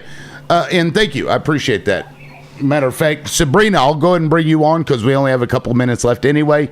Just stay muted for a little bit. Now, I'm sorry. What was the last thing that we said? No, I was talking about how I appreciate this panel and how, men of different stripes and different, religions, and we've all been able to sit here and talk about things, with a level head and respect each other's company, and I just think it was a good thing that we did here today. Because now maybe we can use this to get into other things and maybe start to agree on other things as the common man, Absolutely. And for the record, anybody that doesn't know, every Monday from 9 to 11 Central AM, I do the Manly Mondays. It's man's only panel, and we're not here to bash women. That's not our goal. I know some people have thought that that's what this was for. It's not. But I don't like man bashing. I don't like woman bashing. I just want us all to treat each other like we're fucking humans, because that's what we are. And the city of Owasso was calling me. Okay. Anyway, so I just want to make sure. So if you like this panel, you can come back next Monday, and we'll have it again from 9 to 11. If you want to come back. Thank you. For those that aren't aware. It's a good panel.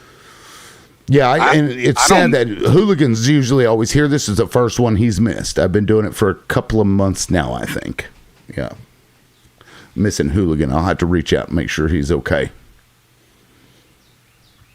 Probably sleeping in. Well, I'm a little concerned because one of his friends pulled a pew-pew on him, and he had to, oh, really? Wrestle dude to the ground and take the pew-pew from him, and then he was, yeah, it was like a whole thing. And, so I just hope he's okay. Matter of fact, I'll go ahead and reach out to him now, but Jesus. Anyway. Did I miss that? Hey, man. I didn't hear any of that about who. Hey, sorry. I'm taken back. What happened with him? Yeah, well, this was last week, last man panel. He had, I think it was the last one. He had told us this story because the one prior to that, he was talking about that same friend was having, self-unaliving ideations. Yeah. And he was trying to figure out how to help him, and then I guess that guy got really drunk and then pulled the pew-pew on him, and he had to take the pew-pew, but it was a bad deal because he's actually a felon, so now he's got a pew-pew on him as a felon, which he can't do. So now, do you call the cops? Do you not? You know what I mean? He was going through that whole ordeal. So, yeah. Yeah, I'll have to reach out. I'm so sorry to hear that.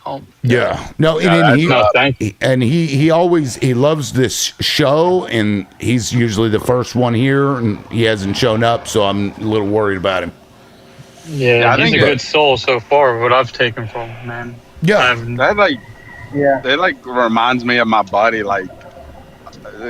that I had no idea he was going through mental issues, right? And then we invited him out to, we go to this brewery every now and then he tells me he actually had one in his mouth, and I'm for real, or are you joking around? And he was like, no, for real. And I'm like, dude, why are you not calling us? We're best friends, because it's kind of like a Robin Williams scenario, right? You have outside it, everything looks fine. Yep. And I'm like, dude, if you ever feel that way, you need to call me. Let me know. I'll drive to you, whatever. And then now he's he's going to church and stuff, and that seems to help him mentally. And I'm not the most religious guy, and my other buddy isn't. And he invites me to church and stuff all the time. I'm like, it's different town over. And I'm like, nah, I'm not gonna be able to make it. But I'm like, I appreciate it, but I'm like, if that's working for you and that's what keeps you, solid. Keep on keeping on. Yeah. Because it's a problem. Hey, Liv, I'm gonna drop down. I'm gonna try to reach out to him too, man. All right. Okay. Yeah. Thanks, Rigo. Yeah, I sent him a message. We'll see, but yeah, I appreciate you. Yeah, if you could try to reach out too, that'd be great. And that's the what only the time space I've is ever for. had to. That's the only time I've ever had to deal with that. As far as a friend to friend, I've never experienced that personally. That level of I don't want to call it depression, but whatever you want to call that, a mental issue there. So I mean, I'm fortunate in that, but I'm like, man, the last thing I want is a phone call. That right. Well, it's depression. That's what it is. Yep. Yeah, and I don't know if depression leads to everybody's attempt or no, it doesn't. But here's the thing. 80% of self-unalivings are men. Right. To me, this is a problem. A lot of men don't feel like they can reach out to somebody in that way. We feel like, well, why can't I just deal with this problem? I'm supposed to be able to deal with this myself. You know what I mean? And they don't reach out, and then it ends up, they find the most successful way to unalive oneself, and they use that way, and that's one of the reasons that it's such a high rate. And so that's really what this space is about. So guys can come up and just talk about whatever. Something's bothering them or something's going on. They don't know what to do. They can hear from other guys in a space where, we don't want anybody feeling judged in any sort of way.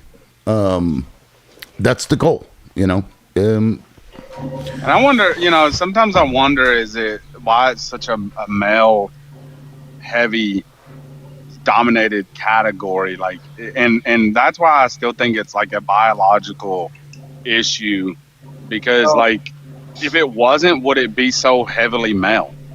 Sometimes Like, it's escape. Well, women attempt unalivement more than men, and they are oftentimes depressed more than men, but they will seek help quicker. But as I'm saying, there's not a stigma about them seeking There's help. a survival and needing thing help for that. within them. There's no shame. I don't know if, but attached that's to what I'm saying. Is it really a stigma, or is it like It's a stigma. Or For is it I men. have It's a stigma failed? because it's like you're less of a man or a boy. That's it's right. Like you get mocked at, even by the men amongst the men. You know, when we were teenagers, you know, it was like, oh, he can't do that. Oh, he's crying. Oh, he's doing this. We heard all that. You know, us guys, we grew up. You can see it. The ringleader of the pack, he will mock the weaker ones. That's just how it goes, isn't it? I mean, and that culture amongst adults needs to change, because, you know, the more we educate the younger ones and say it's okay. Sometimes you are going to go through these sort of breakdowns, emotions. Come to me. I'll guide you. Are you English? Yeah, I'm from England. Bro. Okay. Do you know, is that stat true in England as well? Yeah, it's absolutely true. And that's what Even I'm on curious, 'cause- TikTok, you'll get mocked at. You know, I've seen quite a lot of sort of groups where they'll just hound you. There's no men can't be weak. It's just one of those things. Women actually do it. Oh, we don't want weak men. We want men who's successful. We want men with earning this much, that much. We hear it every single day. Last 5-6 years being on here, it's a common factor. Yeah. Yeah, and now you add the confusion to it, because, you know, and I've seen this in real time, even with myself, you know, be open, be honest, you know, express your emotions. And then when you do, now you're whining, you're complaining, you're grifting. You just go through the list, or even just somebody literally making fun of you, mocking you for crying. The very same people that would moments before tell you to be more expressive, and I appreciate you because you are, but the moment they can use that to hurt you, they do. And so men kind of shell up, and that's why you see women will seek therapy more often than men. This is one of the reasons that they don't, you know, self-unalive as much as men, but also men choose routes that are more successful, like a pew-pew, for example. You know, well, we probably have more access to them as well. And there's that factor as well, yeah. Well, and I think there was a study done too that said that if a man told their wife what was going on and cried in front of them, they did like a secret study and asked the women, and most of the women thought less of their partner. Wow. No. Because and I need to find that, because someone and I swear to God I read it. And it was a legitimate study, and because a lot of males view their partner as the rock, and like I get it to some degree, but I can't imagine like if I cried in front of my wife that she now views me less of a man. Like that's insane to me. Even if she's saying that she appreciates that. Yeah. There's it's some like psychological thing that may occur within them that make them feel like it's. Yeah. Because at the end of the day, like we're still a wild species, right? We just somehow figured out how to use our thumbs and drive vehicles. So like, and how some of us have to, if we go into space, we have to use humongous urinal things. That's why I stuck with small. With so the humongous. Only some of us though. Okay, only some of us. Giant astronaut dicks. If you stick with small, and they go, actually, you're a medium, sir. That's a you're large. Like, yeah. Anything above 4, that's a large, definitely. Did you see that thing with the Hana virus, the meme where it said it made you lose 3 inches? And everybody was like, well, damn, I ain't got nothing to spare. Right? Oh, my God. Did you guys see that South Park episode about the length of people's penises, the length of the kids' penises, supposedly? No. On South Park? Oh, well, there was the teachers decided they were going to put up how much all of the students have grown since the last physical. And Cartman flips out because he swears to God it's how long everybody's penis is, and it's all listed, and he's all mad, like, why did you go and put on blast all the boys' penis sizes? And, you know, it's a hilarious episode, but it's one of Cartman's, you know, just cringe moments. And then apparently the father of Kyle comes in, and he's all, okay, I know we've had a lot of concerns about what represents a big wee-wee. So he goes in there with like scientific, it's actually length times girth over, I mean, just ridiculous algebra with regards to men's private parts, you know. It's a good funny. That's pretty funny. That's hysterical. Right. It's fucking stupid. Only South Park and like Family Guy stupid. can get away with that stuff. Yeah. But they might not. I hear there's a lot of pressure after what they did to Trump. I mean, they really got Trump. Thing is, though, is I don't care. Like, I mean, like, I'm more of a conservative guy. Like, you know, when South Park made fun of Charlie Kirk, and then like Charlie Kirk like kind of played along with it. Like, that's how you should be. Like if somebody makes fun of me, I'm like. A good example. They did have the taste. They had the wherewithal when CK unalive. They didn't make an episode. They were like, "Oh, okay, we get it. No, we can't. That's off limits." You know. It still should be like whether you agree or disagree. Like someone getting, you know, assassinated is wild. To joke about, like if AOC was done the same way, like I wouldn't even like cross my mind to joke about it. Like, exactly. If you remember, exactly. If you remember, what did he say about the senators in Minnesota? He didn't even call their families or nothing. The Democratic state senators that were assassinated in Minnesota. Oh, Tim Walz, right? No, it wasn't. No, it was wasn't Tim Walz. God, what was Tim it? Walz's state. They went to their Tim Walz's homes. State. But they were state and unalived senators. them in the homes. Yeah, they unalived them in their. I mean, anybody getting killed over politics in the United States of America is wrong. It's vehemently, terribly wrong. We are a free country. We can say what we want. We can talk to who we want. We can talk about what we want. And we, as the common man, need to push these leaders to understand that that's the way we think. That's what we're doing. We're not going to do their bidding no more. Yeah, even if you're a Marxist, which is like I don't agree with at all. Like I'm not gonna blast you, you know, because like that's your right. Like that's the thing a lot of people don't understand about the United States is kind of the whole point of our rights is to protect the minority as much as the majority. Like that's literally the point of freedom of speech, is because if just your popular opinion, if you ran on pure democracy, then the mob rules. Well, that's true. And let me play a video, because when I got into the politics side, and Dag, I'm gonna go ahead and mute you. When I got into the politics side, I really wanted to talk about this. This happened about 6 days ago. I'm going to have to update my background. Women, you are now welcome. You guys can come up as you want. And Biggie, if you're still listening, I apologize. I was trying to get to you, but then we were talking about penis sizes, and you just, it's like the train wreck that you can't stop watching. So let me play this video to kind of lay the groundwork for what happened here in Watertown, I believe Wisconsin. Let me refresh this real quick. This is really fucked up. And I'm glad you were talking about First Amendment. Here we go. I've been able to talk. A meeting that turned into a screaming match.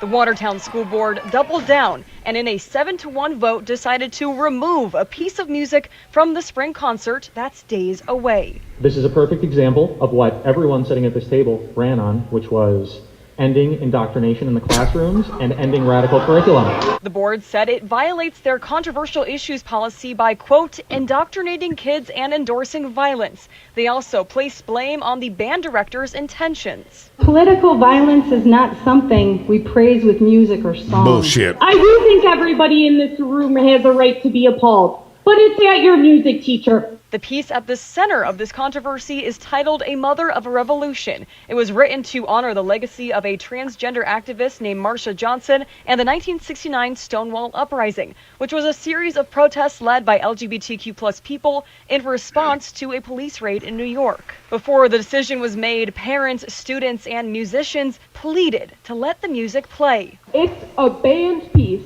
with no lyrics that is very technically challenging. And we have worked so hard for months. Multiple students who took the stand were emotional, saying it feels like the LGBTQ+ community as a whole is being rejected. I don't think you guys understand how hard it is to listen to you guys, not accept them, because I know what it's like to not be accepted. Parents spoke up for the band instructor, who followed a board policy by giving students and families the chance to opt themselves out from performing the song if they thought it was controversial.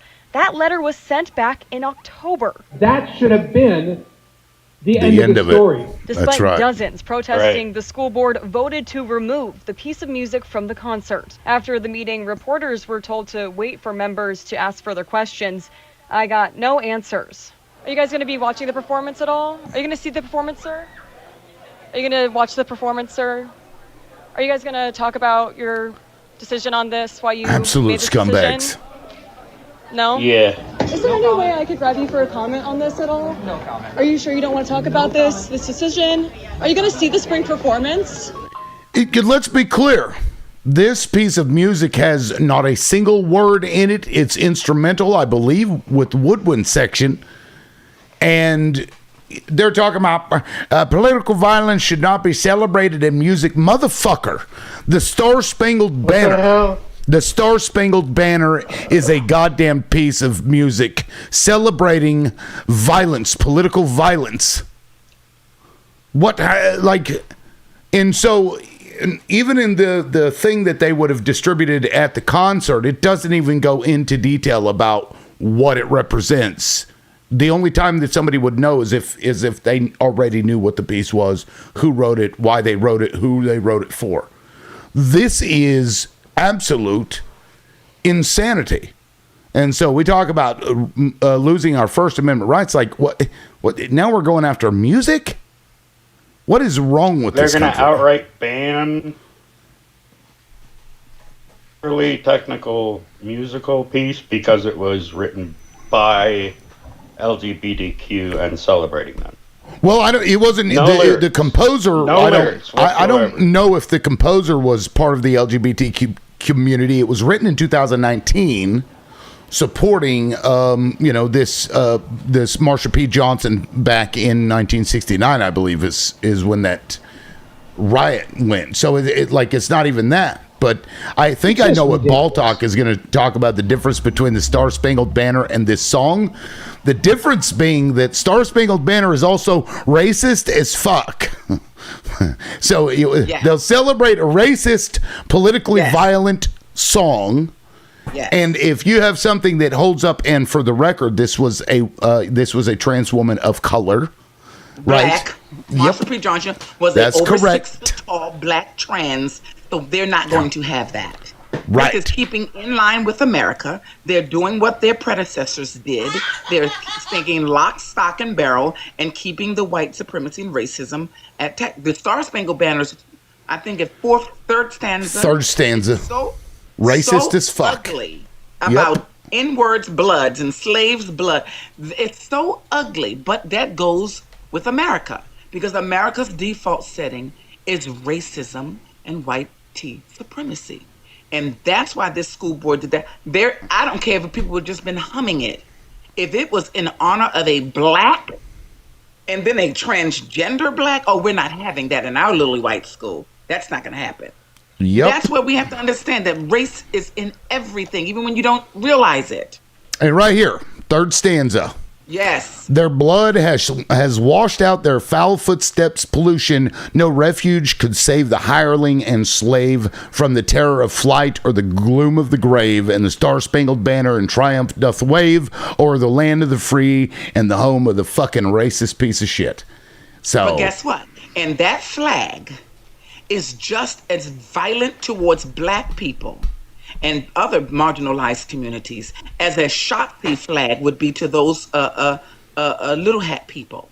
That flag, right? We get all bent out of shape about the Confederate flag, but this flag, the stars, that that's flag a great done point. more Actually, evil. Yeah, you it's can't done more evil. spray a fucking swastika onto your car. Put a swastika on the car. See what happens to you. Right. And then put a Confederate flag, which is the symbol of, slavery, racism, and then see what happens to you. Right. It's, it's gross. But I call the guys with the flags in their cars, I call them flaggets. Flaggets. That's funny. And it's but what I'm saying is the American flag is just as evil and violent. The Star-Spangled Banner and the American flag with the stars and stripes is actually it's more violent than the Confederate flag. Right, and don't realize that. And so more crime has been done under this American flag from this government to black people and people of color and marginalized groups than the Confederate flag. So this flag is really, we should be really cringing every time we see that flag, as far as I'm concerned. And yet we have a school here that is wanting to strip the First Amendment right, because this is not content neutral. This is for the specific reason that they cited of it being about this person. Yeah. How do you deal with that? They're cutting, black people out from being able to have representation. They're doing that. They're going into your schools. They're removing music that it just made my Peter shrink inside myself, and I can't have that. Like, I don't know, what do we do here? Like, let it happen. I mean, there's not much you can do, right? Let it happen, because what people, especially in this country, including black people are still walking around like nothing is happening. When you wake up the next day, bitch, and you go and they're gonna have people on the auction block like they did in Iraq after they took out Gaddafi, literally had slave auctions. Black people will then have to wake up. You white Americans who voted for this bullshit and nonsense, your asses are gonna wake up too, because they're coming after you as well if you don't have billions or multiple millions of dollars to sustain the system. And you have been voting against people of color and marginalized groups as long as you've been here with no damn money in the bank, because you think your whiteness had made you protected you. It didn't. And now they're going to start doing things to you. It didn't. There's no longer going to be where you get to look down on the best black man. And we Americans need to have real pain before we wake the fuck up. And we aren't there yet. No, we're not there yet. People are not there yet. No. And they talk like they're there. Some people come on this panel and have all these wonderful ideas while they're living in the lap of luxury and talking about moving out of the country. Well, bitch, who are you, bitch? Are you here to fight, or are you ready to now move out of the country? Right. Talking out of both sides. Do you know what I see from England? Do you know what I see? I think the American Revolutionary has started now. This is why they're panicking, because when you just sit back and observe without any bias, and you see, okay, last 3 years, what's happened, all the conspiracy theories of who controls the system, the money, the banks, and everything else. We don't have any conspiracy theories of that. We know who controls all of that. No, we do know. We do know, but it was all around the world. Oh, it's just a saying. It's not how it is. People still had doubts. Now the cat's out the bag, where people are getting involved in the politics, from students to college, university, teachers, lecturers, everyone from all backgrounds. You can see it, the movement all around the whole world, especially from America. And this is what they're scared about. And I really sincerely I'm trying to. Can you explain to us what movement? Because I don't see it. And I'm right here. I don't see it. So the action is where it's lacking, because people just to take that step where you have 1 million people straight down, just like Bangladesh or Sri Lanka. I think not Sri Lanka, Indonesia, one of the countries there. What Thank they you, did, Lil Red. they just marched all the way to the government and threw the government out. Good. That's the only thing that's waiting Right. to happen. That's the only thing that's waiting to happen. But other than that, It's everyone's getting talking. there. I Yeah. personally feel like I would participate in such an occurrence. I don't think J6ers are the only ones who can just Freak flip out and have fun like that. I think you're wrong. Right. I think J6ers were able to do what they did because they got the okay from the federal government and the leader of the federal government. Right. When things break out, especially get relating violent, to this to protect people of color, Right. for example, or marginalized groups. They'll be like, hey, we're fascists. You can't do that. And now anti-fascists is now labeled a fucking terrorist organization. So, That's right. like she's right. January 6th, they got a pass because they were the fucking fascists. And now, but here's the thing. The Revolutionary War was one thing. Separating from Britain was one thing because they were there, right? We were fighting somebody who had to come here in order to resupply. But we'd have to fight that here. And I don't know that we would win that. I don't know that we would. Especially with this guy in office. We're probably going to fight it out. You won't win it because there are too many white people who are on the side of the evil. They're not ready to be uncomfortable and really say, I want equality and equity. I said this over and over again. When you all stop voting stupidly because you want everybody else to hurt, especially black people, and you realize that the 99% of us are fucked. Not just black people. Excuse me.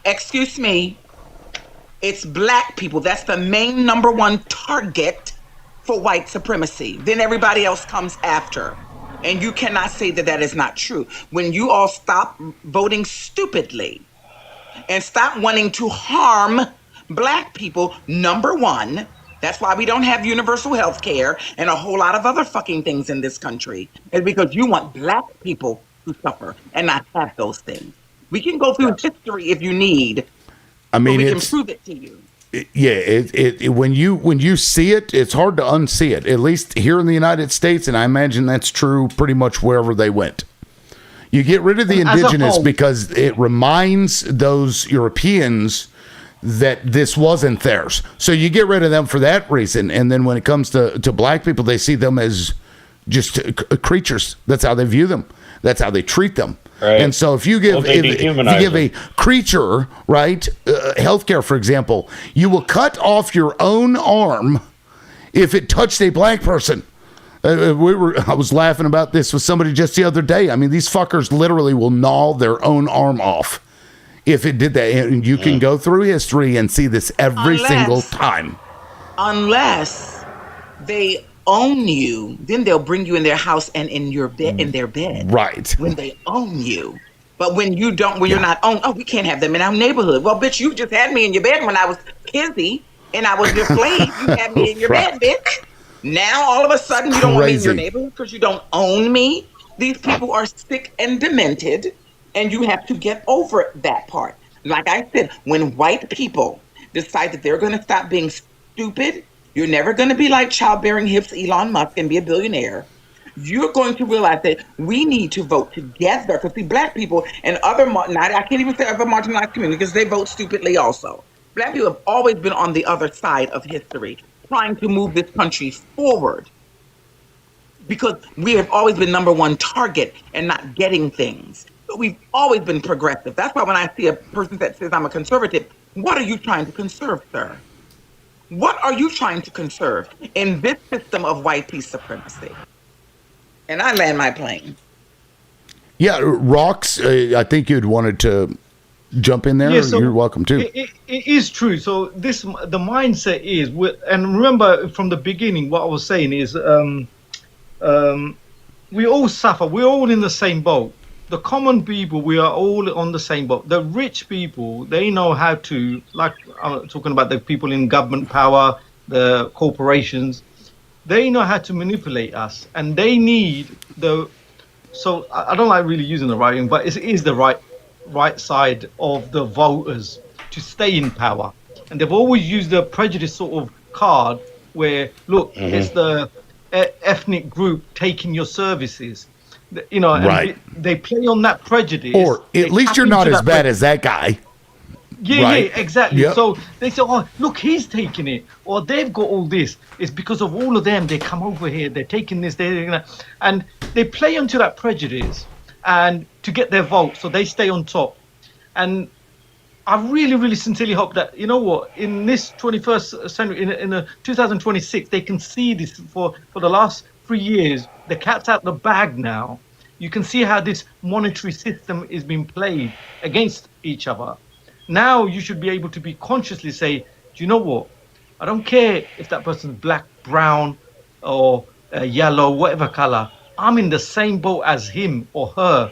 I'm the wife at home, or I'm the man going out working, providing for my family, and vice versa. And the guys on the top, we're not going to be invited to their party because they don't really look at color or religion when they're doing business. They're doing All transactions. they look at is bank accounts. Yeah. Yeah, exactly. But I'll tell you what, I think we need to get in the habit of more white people like me going out and giving Yahtzees a knuckle sandwich. I think we need to do more of that. Gonna have to. Yeah. You're going to have It's to. getting We to don't be have that a way. choice. Well, I don't agree with you on that part because right now, this is going to be very controversial. We need the Shotzies, or the Shotzi mindset, because we have a bigger problem. And they're called what? Zionists. So we need the Shotzies to figure out how they're going to introduce themselves to Zionists again. If we could, of all things, somehow kind of triangulate those two forces. I tell you how. I tell you, I'm a Muslim. I've got a people solution. and the psychopath Christians. I've got a really beautiful, it would easy be a solution. good, an interesting combination. Yeah, let them duke it out, and when they're done, there won't be much of any of either side left. They did work together during the HCOS. They worked hand in hand to do what happened in the HCOS. Go start researching That makes sense. that and how That close does make they a were. little bit The more Zionists sense. and the That is true. Shotzies. And here in a second, I'm going to play a video in case anybody clutched their fucking pearls over what Baltalk said. I'm going to play you a video and explain to you their viewpoint of other people that are not them. And maybe, just maybe, you'll stop clutching the pearls based on what Baltalk said. But I got to go back inside to do that. Now, before I get to Jonathan and the tea, which may bring us off topic, Hytham, did you want to bring up anything? Yeah, thank you, Liberal. Yeah, my perspective on this topic is that we should be specific when we talk about this. When we talk about abuse and so on and so forth, we should be specific about the deep state elitists, i.e., describing them or exposing them as Zioges, i.e., people who run the secret societies. JFK was unalived as a result of speaking out publicly, like just 1 or 2 weeks maximum after he started speaking out against them. So it's crystal clear that we should be specific. We should describe them as Zioges, you know what I'm saying? And those people, by the way, are not just white, you know what I'm saying? And they don't just target, blacks, but they basically, despise all the mankind because those people are J supremacists, not whitey supremacists, in my opinion. And the internet, for example, look at their ideology in order for you understand their mindset and consequently their plots. For example, their satanic book of Talmud, there are many scriptures over there where, they describe us all, or their God describe us all as goyim, and unaliving a goy is like unaliving a wild animal. The word goy describes all the non-Jays. So those people believe within themselves as the Jay supremacists because they believe in their so-called ideology that they are the only God's chosen people. I'm not sure I So on and so understand forth. what And look problem at, for you had example, with what I said because I don't care. I don't care. Well, I know You understand. So does every single you person. weren't listening to So me, basically, obviously. No, both of you are saying the same this thing. is my turn now. Both of you saying the same thing. This is my turn now. Yeah, This is my you turn two right now, are so agreeing that, with each other. Yeah. Yeah, you two Point are is, agreeing those with each people, other. like what you said, liberal, they even committed massacres against the native indigenous people. They unalived in North America only 200 million Native Americans. You're gonna say, I came across some Native Americans here who assured me on this number. You're gonna say, they have been committing massacres against the Palestinian Muslims in the Middle East. They have been putting dirt 24/7 all over the past century. What is your point? Putting dirt on us Muslims. This is my point. I'm so sorry. If you don't get my point, I'm so sorry. Don't interrupt me. Your point because is all people here get my point. You're saying the same so the whole world thing. doesn't revolve around you. You're saying the same thing that we have been saying on this panel forever. You're not bringing anything new to the conversation. I didn't feel like. Hold on. Okay, everybody, hold on. Hold on, real quick. Hytham. I think. Hold on, real quick, Hytham, because I'm not sure that Hytham is disagreeing with us. No, he is. He called me out. He thinks he's calling me out. No, that's what he said. I didn't think that he did. It's all about Well, he targeting. did. I'm telling you, he did. God damn it, because he called me out. Right. Liberal. She said that she and her likes are the only target of those so-called white supremacists. Basically, they're not just whites. They're J supremacists, so we should be specific. I see what you're saying. I see what you're saying. Don't just target blacks, liberal, but they target whites. They target targeting the Palestinians and anybody they who is target Muslim. anybody Yes. who is not them. That is They correct. target Yes. all of us. They say, I'm Jay, you're Muslim, we're different. That isn't what Ball Talk was saying. That's not what I was saying. Right. Go ahead. That's not what she said. That was her point, is that, there are YT supremacists. There absolutely are. And whether we're relating that to, the Zio Jays, as you say, both things can be true at the same time, right? We know what they want. We understand. Ball Talk, even more so than most people, understand. Yes, of those people. But then you get the white supremacists, completely even unrelated to the Zio Jays, correct, that do go after and target and for whatever reason fucking hate. So you guys are agreeing with each other, but you're referencing two different right. You're referencing two different he problems. wasn't listening to the conversation. Liberal. Hytham, does that make sense? Let me ask you a question. Is Nikki Haley a white supremacist? Is she what in the first place? You know Nikki Haley, right? Who's Nikki Haley? Yeah, I know Nikki Haley. Yeah, the Indian. I know who she is. Yeah, she is originally Indian. However, she is Indian. What do you mean originally? She's Indian. She is a staunch Zio J. So she is, a main supporter or one of them, one of those. She's a people. sellout, basically. She's a sellout. Yeah, and also let's say Obama, for example. Obama. I just watched a video. A very recent video of that guy Obama when he was asked the question, "What do you think about the massacres that have been systematically committed against the Palestinian Muslims just recently in Gaza and so on and so forth?" He said, he kept stuttering. You know what? We played that on this live. Excuse me. We played that on this live 1,000 times. What's your point? Why do you keep interrupting? Why do you keep interrupting me? Because you're spewing. Why are we arguing? Hold on. Why are we? He wants to come for me. Why are we arguing? He's coming for me. Okay. No, I don't. I'm not arguing, liberal. I'm not arguing. She is arguing with me. She keeps interrupting me. I'm confused about what's happening right now.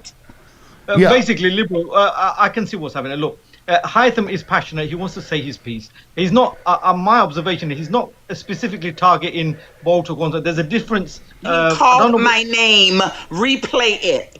Oh, okay. I didn't mention your calling name. me out. I didn't mention your name. Bullshit. Didn't mention your name. Okay, we got a bigger picture Okay. to gain. Okay. We already addressed that he had referenced that the Zylojays weren't. Yes, we're past that. But We so are I all thought. over what you're saying. You're not teaching us anything new. I just said. That's fine. Liberal, I mean, people repeat. Liberal, what we I'm talk addressing about. you right now. Yeah, I'm addressing what's you up? to point out my point is, I mean, we should be specific when it comes to speaking about this topic because it's very important. When we talk about, the ones who run everything in America and in the West, we should be specific. We shouldn't say just the elitists. Who are those elitists? Zionists I'm talking run. now. Stop interrupting me. Well, We should say Zylojays. Okay, hold on, Baltar. I'm not telling you anything. I'm not even addressing you. I was addressing. Yeah, hold on, Baltar. Liberal. Okay, go ahead and land your plane. Okay, so my point is, we should be specific when it comes to the ones who run everything, who have been persecuting, their victims, that are the Zylojays. And what are the victims? We should be specific also. It's not about the blacks. It's all people. Motherfucker, and that's your fucking problem. When we talk about black people, you see how uncivilized this animal is? You see? Wow. You see, Liberal? You see how uncivilized? No. You see how disgusting this is? Okay. Hold on, Baltar. Hide them. Look, I've appreciated you. It sounds to me, and this may have been my confusion because you've been up here before, and I did drop you for the record. You're not going to sit up here and call a black person an animal on my panel and stay. And the black. You're not going. Yeah, the black. Right. I mean, come on. So what? You and I agree on a lot of things, Hytham. Especially as it relates to things happening in Swana, for example, in Israel and Gaza. You and I are going to be on the same page with that, but I don't know why it upset you or offended you what Baltak said about the plight of black people in America. I don't know why that upset you and that you felt like you needed to let's be more specific because basically the way I saw this. He wasn't. Look, the plight of black people definitely. It's one of the worst. The top basically. It is criminalized. We get that, but this the way he's approached it wasn't really. How can I say? Well, it wasn't a nice way. I know what the point he was trying to make. It was a good point that we're all in the same boat, but you don't dismiss the other because that factor is also true. Like you said, Liberal. Both factors are true. And he's coming from a right place. They're somehow saying that because Baltak said that black people are the preferred target of white supremes here in America, which is a fact. It is fact. 100%. That somehow takes away from the G side that the J people are committing, and it doesn't. That doesn't make any sense. He also called her an animal too. Right. Everybody just glosses over that. There you go. No. That's why he got dropped.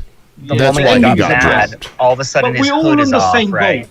That's the thing. We're all in the same boat, and this is one thing I want to say. We're all whatever percentage it is. Say the black people could be, say 70%. The others could be 10%, 5%, whatever percentage it is. And that's the thing we need to take on board and say, do you know something? Rock, what I'm saying to you is we have ears that we can hear where the rest of you can't. I already knew who he was and what he was doing when he first tried to call me out. You guys didn't hear that.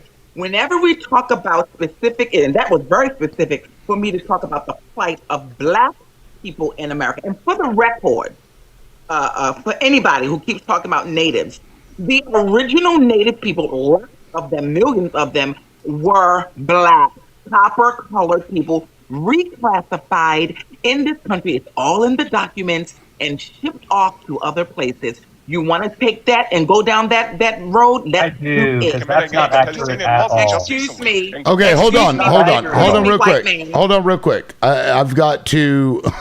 I want to replay this because somebody said that he did not call her an animal. That is not what I heard, and so what I'm going to do is replay. So everybody, mute up. Shh. Goes on, so on and so forth. He said, he kept stuttering. You know what? We played that on this live. I'm not this. We played that I'm going to have to fast forward, so give me a second. You're speaking. He's coming from. Is passionate. Walter wants. There's a. I didn't mention. We got a bigger picture to gain. Okay. We the I'm saying you're not teaching. I'm addressing you right now. I'm addressing you to point out my point is, I mean, we should be specific when it comes to speaking about this topic because it's very important. When we talk about, you know, the ones who run everything in America and in the West, we should be specific. We shouldn't say just the elitists. Who are those elitists? Zionists I'm talking run. now. Stop interrupting me. Well, So we hold should on. say Zionists. Okay, hold on, Baltar. I'm not telling you anything. I'm not even addressing you. I was addressing. Yeah, hold on, Baltar. Baltar. Okay, go ahead and land your plane. Specific when it comes to the ones who run everything, who have been persecuting, you know, their victims, that are the Ziojists. And what are the victims? We should be specific also. It's not about the blacks. You know, it's all people. Motherfucker, and that's your fucking problem. When we talk about black people, you see how uncivilized this animal is? You see? This animal is. He absolutely called her an animal. So whoever said that in the comments, you heard it again. Go fuck yourself, bitch. Yeah. Because he did call it. With his dick, not mine. Right. With his Just to be clear. Just to be clear. Okay, so I mean, look, what the fuck? Hide them.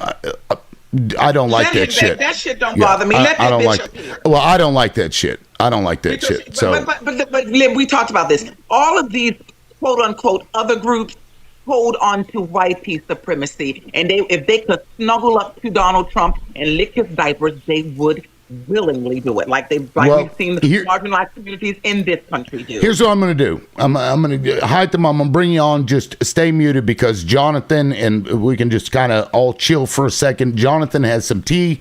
This may get us down another path, so we can. She called me motherfucker, dude. She called me motherfucker. Okay. Why shouldn't I have the right to call her an animal? Why does this simulate or instigate her inferiority complex? I'll explain it to you. I'm asking a question right now. And I'm going to explain it to you. I'm going to explain it to you. She's on her period. Girl, go get her pad, bitch. Hide them. There's I'm not the bitch, but the bitch is your mom. You're a fucking raccoon. Okay. Yeah, you're gone. All right. Well, I'm not going to do that. Okay, but I will explain it to you. That language, using that language, it harkens back to the same fucking mentality that the black people are creatures, that they're subhuman, that they are not equals. And so when you use that language, that's what you're saying, and I don't like that. I don't like it. Don't use that language. You shouldn't do that. If you want to, I don't know, disagree with somebody, fine, but saying that shit, that's just too much, bro. Jonathan. Liberal, sorry, before you go on there, going back to what our topic is about man and woman, what we were talking about earlier, the argument about man and woman, so on. This is quite a good example. Oh, I need to update my background. I need to upgrade my background. Thank you for asking. Okay, yeah, Jonathan, go ahead. So I was scrolling through a live, and my friend Matt was in a live a couple days ago. And it was a conversation over the Middle East. And I wasn't even paying attention who was on the panel. I was just listening to the conversation. They requested and went on the panel. Can you mute up, please? Somebody who's unmuted right now. Thank you. I went on the panel and they blocked me immediately. And I was like, what the fuck's going on? So I went on my backup and I went in there and they were like, there's this backup, and they blocked me again. And I was like, what the fuck? So I messaged my friend Matt. I was like, Matt, what's going on? And he told me that somebody named Paula on the panel had an issue with me. And I was like, Paula? And so I put two and two together and realized that she probably knows me, who I'm friends with Liberal Loudmouth and I'm friends with Maverick. So she probably immediately saw me and blocked me because, she has a fucking issue with me too, because I'm friends with you guys. So now that I realize that, I'm like, fuck her, I'm not going back there. But I was just absolutely shocked by that. So she's a mod for that person, and she blocked you immediately. I believe so, yes. Mm-hmm. I can't quit you in and still more. No. I don't what is it? What is wrong with these people? Okay. Especially since they're 75 years old and need to take some goddamn calcium for their brittle bones. I don't I don't get it. And this is the same person, for the record, that I had to see in the comments. Paula has unblocked so-and-so. Paula has unblocked so-and-so, including the fucking mod that went in and became a mod for the sole purpose of being a mole and to pass information to them that they could try and use to hurt me. That's Paula that did that to me and then acted like, why are you always gaslighting the shit out of me in text? But what the fuck? Didn't we just get a message that, oh, how dare you try to make other creators not speak to certain people, liberal loudmouth, when it came to Dylan. But here they are blocking Jonathan of all people. Your people are assholes. They're crazy. The thing about me is I wasn't even paying attention to who was on the panel. I just liked the conversation. I wanted to participate and add my 2 cents. It was the Middle East, dude. The topic was the Middle East, yes. And then so I went on the panel, and literally as soon as I got on the panel, I heard somebody say my name, and all of a sudden it was like, you've been blocked by the live creator. And I was like, what the fuck? now you know how it feels. Who told you it was Paula? Yes, yeah, Matt told me it was Paula. That she was the one that had an issue with me. You don't know for sure if it was the same Paula. It could have been a different Paula. I went. No, I thought because I saw somebody named Paula on the panel at first, and I didn't even think that it could possibly be her. And I was like, whatever. Don't tell us the name. Did you see a young 20-year-old nubile with nice bosoms and as an avatar? Yes, that's what it was. Then that was that bitch with 8,765 chins. That's how she really looks. Like a fucking old. She can take all her chin folds and jack off like 1,000 men at one time. You dirty bitch. That's who she is. So she has a 20-year-old avatar. That's who that is. Yeah. Yes, that's who it was. God, that's almost poetic. Yes. I'm sorry. That's I don't even know what that's about, but that's fucking funny. Well, listen, if the United States military needs some fun time, just call on her and you all be serviced at the same time, guys. Yeah. If the U.S. military needs a weapon of mass destruction, you can go get Hobie's forehead too for that as well. Okay, drop me. I got a violation because they're so sensitive. Oh my God. And Hytham, bring Hytham back up here. Because I want you to understand that this is a bigot. This is a person who's problematic. And I want you guys to really, to let him tell you who he is. Because he's a supremacist in his own way. So drop me so that you can have a live that's not blocked and I can tap and things like that. And bring that bigot back up here. Let me be fair. Jesus. Let me be fair here. From my observation, I agree with both of you. That's the thing. I don't agree with the in-house fighting, like the swearing and everything else that's going on. But you both views are correct. Right. Isn't that true, liberal? Like, the views are correct. Hytham and I agree on a lot. I agree with Hytham on a lot. I'm surprised about. But I'm quite surprised and maybe he's just jabbing to jab. I don't know what he's thinking, but it's upsetting because I like Hytham. I think what he says is useful. And I agree with Boltok as well. Rhetoric. Both on the wrong page. Except for that crap. I just, because look, these motherfuckers paint me out to be a racist, transphobe anyway. And so, but I really just don't like that kind of shit. I don't like calling somebody an animal. Like, what the fuck is even that? No, I don't get, like. Hang on. Let me make something abundantly clear, right? This is a native Arabic speaker, right? Animal in Arabic is haywan. This is used, it is not racially driven. It is used to anybody, right?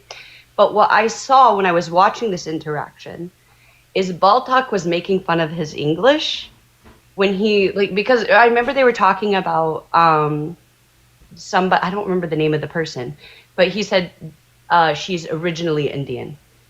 Originally native Indian,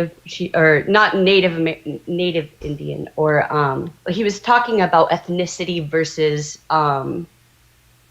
nationality, and instead of recognizing the fact that he speaks English better than pretty much anybody on this panel speaks a second language, it was a jab at him. So regardless of how everything went down, he wasn't just jabbing to jab. He was being jabbed at long before he began jabbing. I'm just gonna make that very clear. Isn't the best thing to do is to turn the other cheek instead of jabbing back? Not. I mean, if you're Christian. I think if you're a civilized human being, not if you're Christian. If you're a civilized human being, you don't keep jabbing back. You just walk away from the fight. No, not necessarily. But No, at the you same do. time, I'm just That's what being pointing a out civilized human being that is. everybody Melody, here that wants to protect cultural sensitivity walks is away from a literally.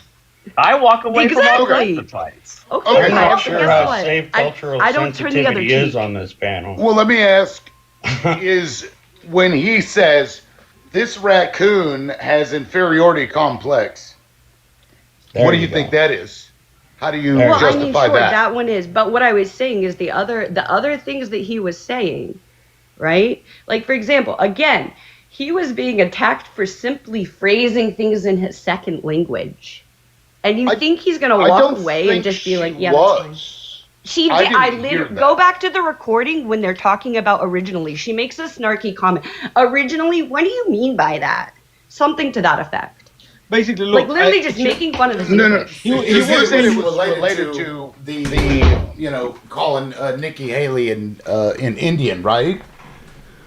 Is that what you were talking about? He said, When that right. Yeah, he so said he's originally, right? And when people who speak not English will sometimes use this term, this word specifically, to describe ethnicity because that's the word they What grab word? for, right? What word was he using? Originally. He said she's originally Indian. That was the exact quote when he was talking about Nikki Haley. It was describing ethnicity, right? Oh, and what I happened was okay. I think immediately she made fun of him. I remember that. I don't think she was making fun of him though, because to me, I didn't also understand the point of him bringing up the fact that she's Indian. What? No, I what didn't I'm understand it saying either. is Bringing up the fact that he you was can trying to uphold- say he was just He was trying to say you speak. can uphold supremacy Yeah, regardless he was of your trying background. to speak, and he was getting agitated because he was being kept on being interrupted. He Which blew is his true. fuse basically because of that, and that's what My it is. point. But my personal point of view is, I don't think it came from a racial point of view, because it's like calling someone a rat, or you ratted someone out, that sort of language, or sort of raccoon. I don't think so. No, I don't no. think so, because he's used. Okay, so let's review. He called her an animal, and then in the comments he called her a raccoon, which is the long word for coon. Both of those are racially charged languages You need to in the understand United animal is States not racially relating to. doesn't live we in the do United not States. need to understand. We do not need to understand. He called her an animal. He called her a raccoon. Right. There is no forgiveness for that. We don't need to, quote, understand. I don't care if it's a second language. You should fucking know better than to call people those So words. you're telling that somebody who doesn't grow up in America, never I lived do not in give a America, fuck, never is what I'm anything, saying. should know You American language what you're rules? doing, all you're doing What I'm is telling falling it you behind. is no. You're falling it I'm behind literally somebody just point, who is I'm culturally holding the similar to mirror you up to defend them. This person is not from America. I I'm do telling not you. care. Do you think These things are not racially driven. No. I in understand other your countries. point, but do you think that Hytham actually is ignorant of the words that he's using, and he just I think happened so. to use two words that are racially charged in the United States? Do you think that that's just coincidence? No. What I'm telling you is this, okay? When you grow up in a culture, right, where animal, it doesn't matter what the person looks like in front of you, is a term, right? No, That's no, I'm used to just- not No, gonna I'm- let you finish. I'm not gonna let you finish because I grew up in a. I'm literally going to land my plane with you Not like fair. we Let do or one not. finish. I'm not I grew up in a when you grow up in a culture where animal let her is an finish, okay insult and I'll let you respond. for decades, right? And then you start interacting within a couple of years with people that are like, oh, this is such a big deal, when literally it doesn't matter what the person in front of you looks like. And here's the thing, did you understand that literally calling somebody a bunny in Arabic is degrading? It's any form of animal, right? And see, now they that do I know and that- it's not racially driven. And that's what I'm sitting here saying.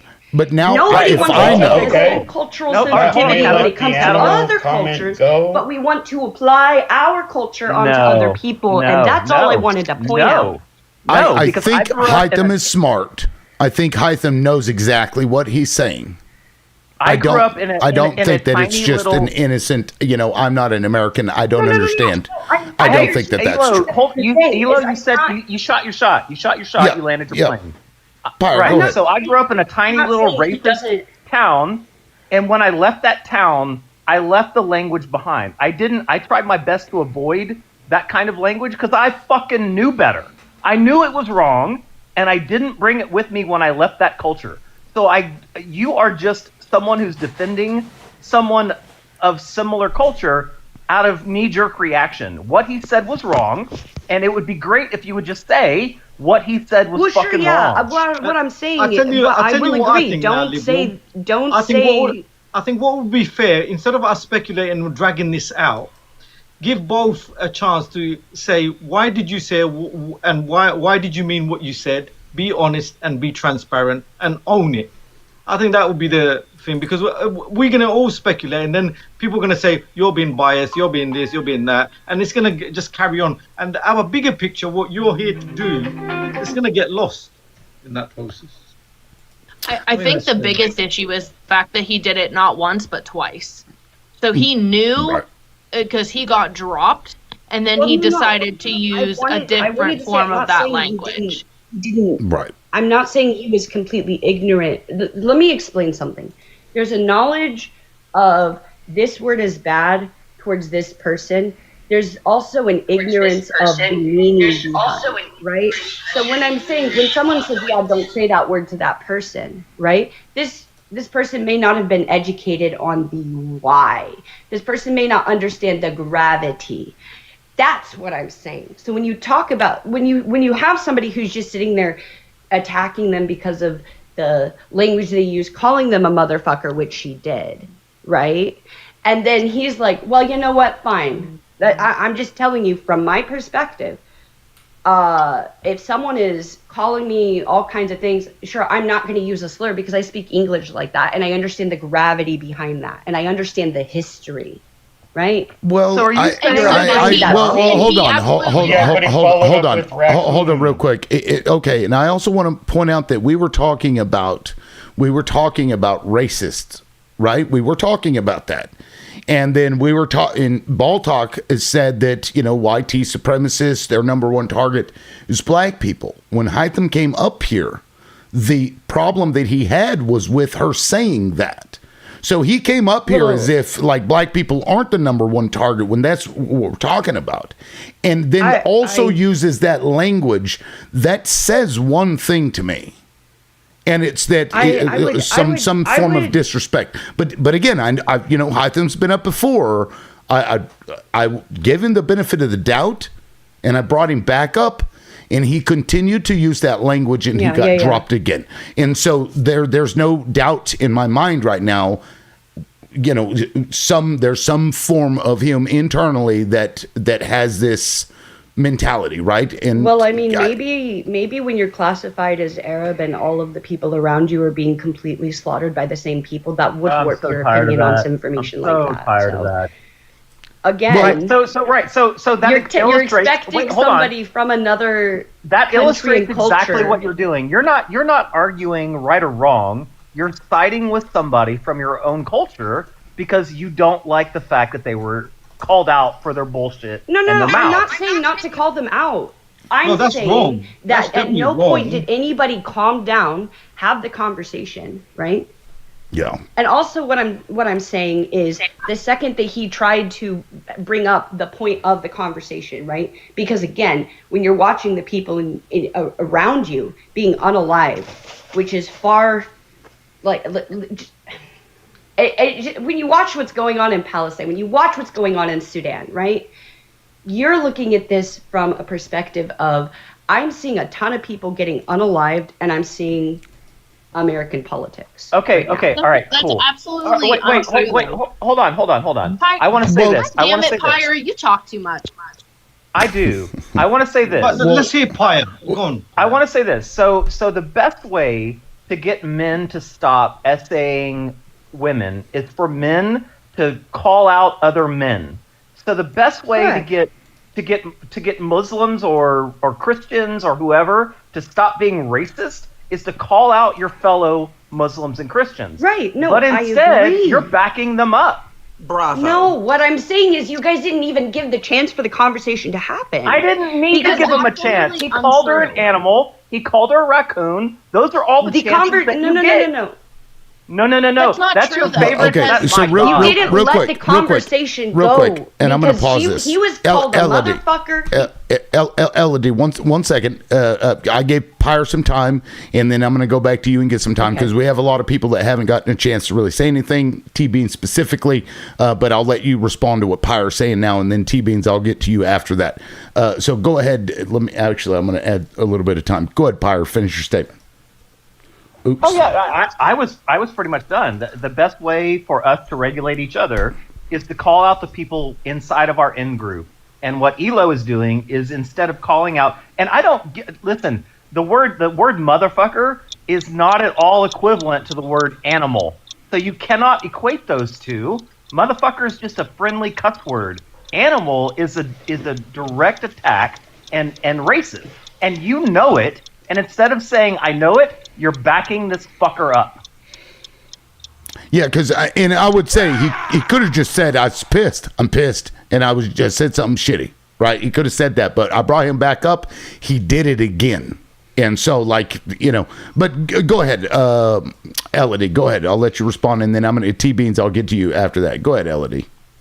I was just gonna say before the words got slung from the beginning, right? Instead of having the conversation about the actual topic, it did become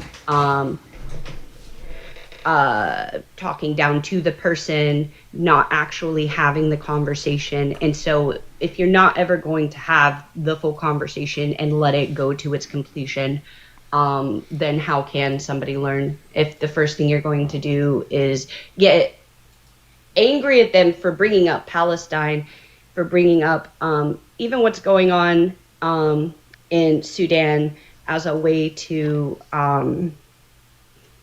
basically shut them down instead of giving them the opportunity to see your side of the argument, right? Then they're never going to learn. And I have to get ready for work, so that's all I'm going to run now, bitch. Don't run now. Oh, look. Okay, thank you, Elodie. I'm sorry. Time is up for me. Yeah, well, so T-Beans and Ball Talk, I'm going to get to you, but T-Beans, go ahead. You wanted to say something?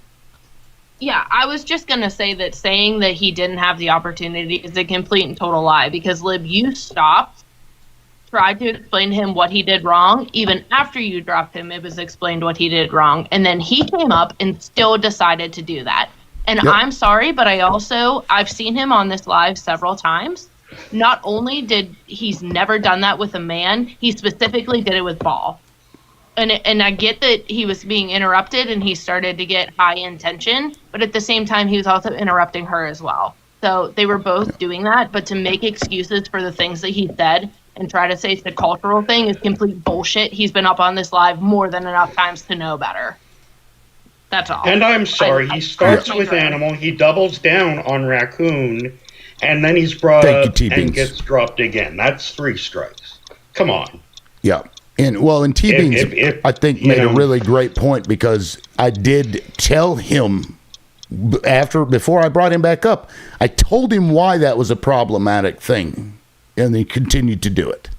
And so I don't know, and maybe Elodie is probably disappointed, but also knows that Hytham is a speaker on what is a problem in that region. Because that's generally what he'll talk about, and so you try to protect the guy that is going around and saying, talking about how horrific shit is in Palestine, and that may be true as well. So you know what I mean? Like, I don't know. Even maybe I'm trying to justify for everybody, but really, there's one reason for it. I think we all know what that reason is, and that's really just shitty. So you know, the reason why I came up is because he made the statement that 200 million Native Americans were unalive, and I went and looked it up because that sounded like a really big number, and there were never more than between 50 and 100 million Native Americans at any given time. So, and he kept talking Estimates about are I want at to be like 90 million. Yep. Right, he kept talking about, I want to be specific. You need to be specific. And I was like, right off the bat, you weren't specific. Right off the bat, you're making up numbers. Yeah. And I'm Cherokee, so I want there to be 200 million Native Americans, but there just weren't. And to that point, 90% of natives were wiped off the face of the earth. 90%, and of them there were about 100 million. That's estimates. Obviously, there's no telling how many there actually were. Could have been more. And that's North and South America. That's not. Salam alaikum, sister. How are you? I'm from Gaza. Oh, perfect timing. Okay. Yeah.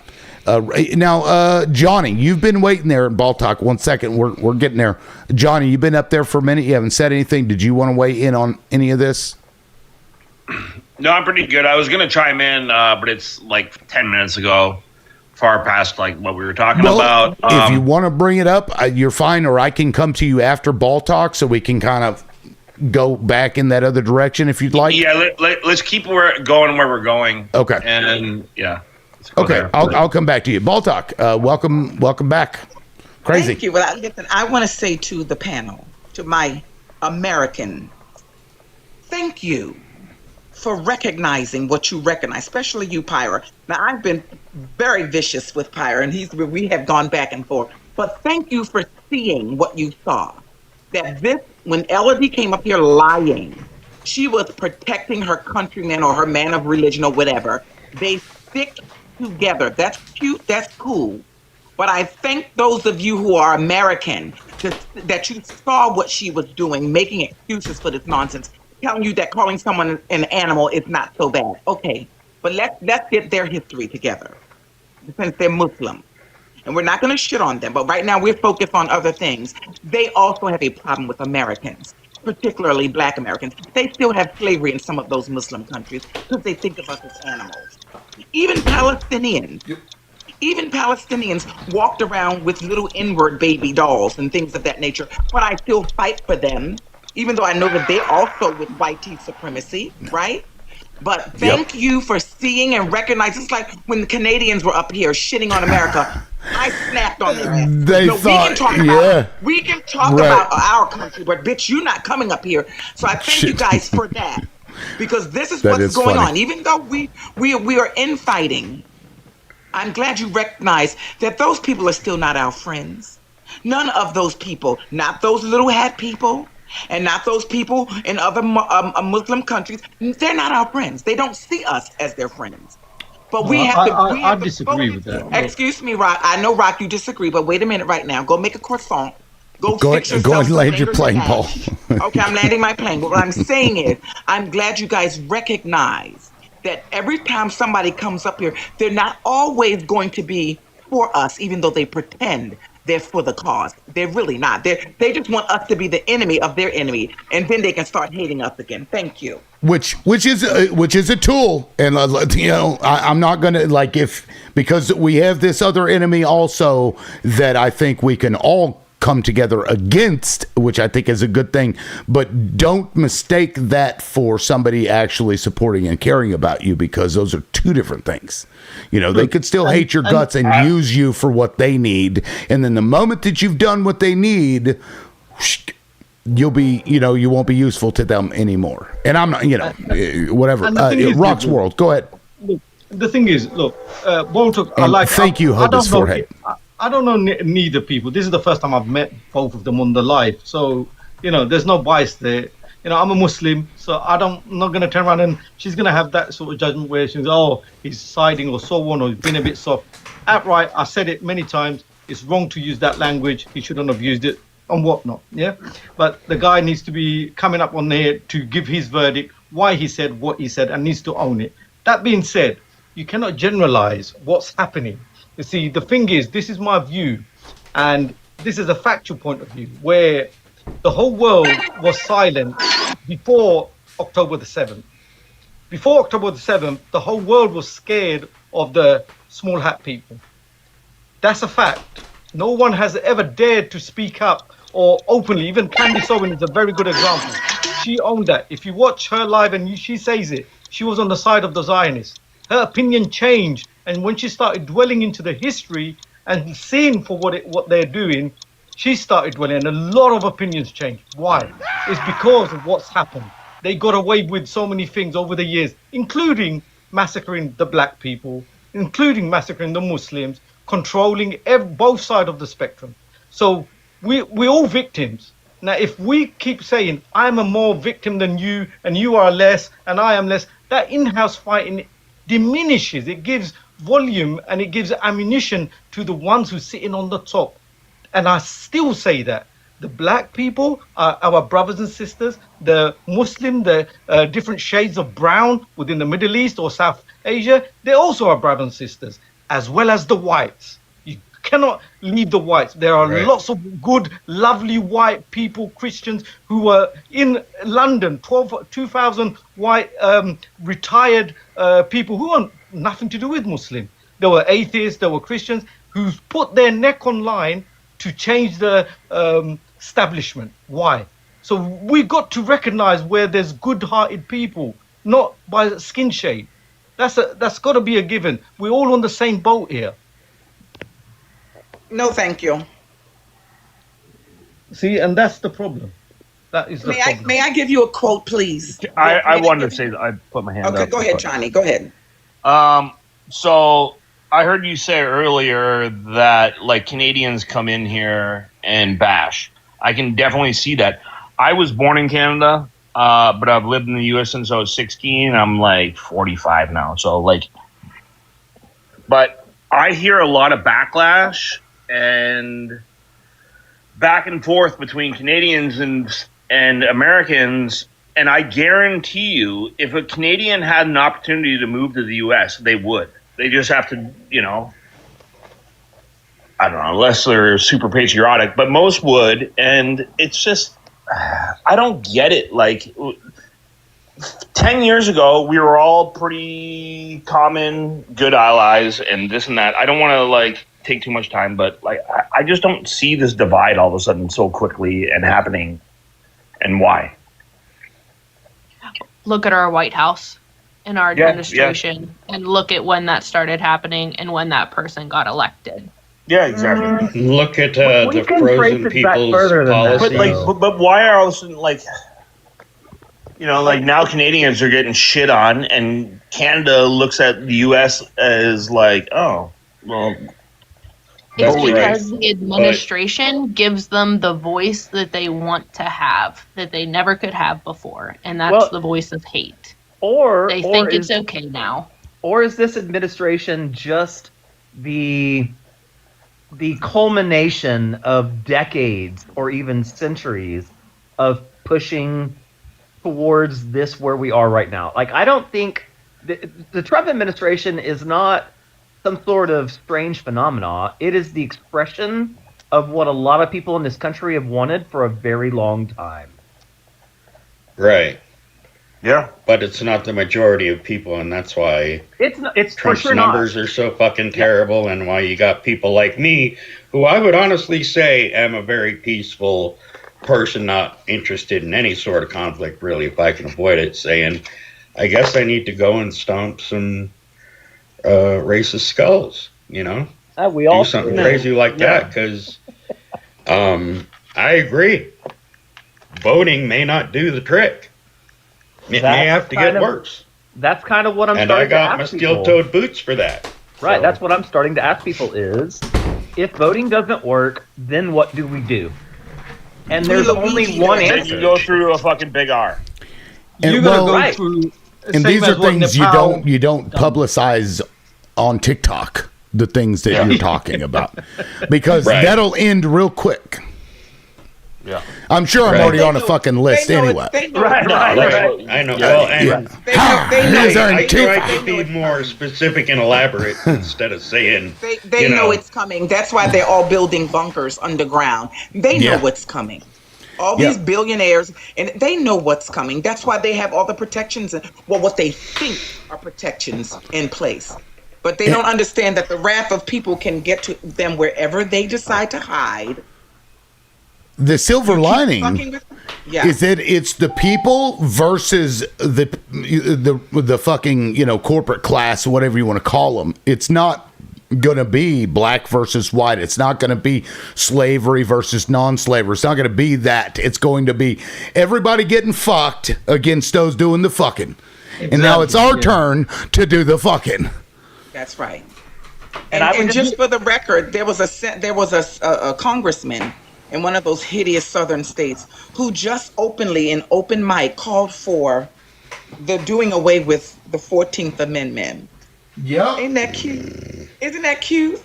Catalyst, you sounded like a dog growling there just for a second. Oh yeah.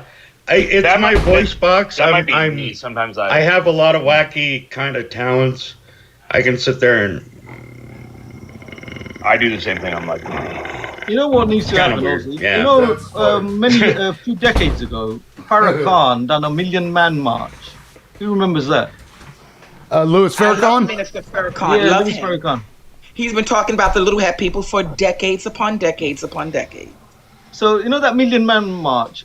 Has there been any other? I can't remember if anyone else has done that since then. To that level, I'm not sure. I don't think so.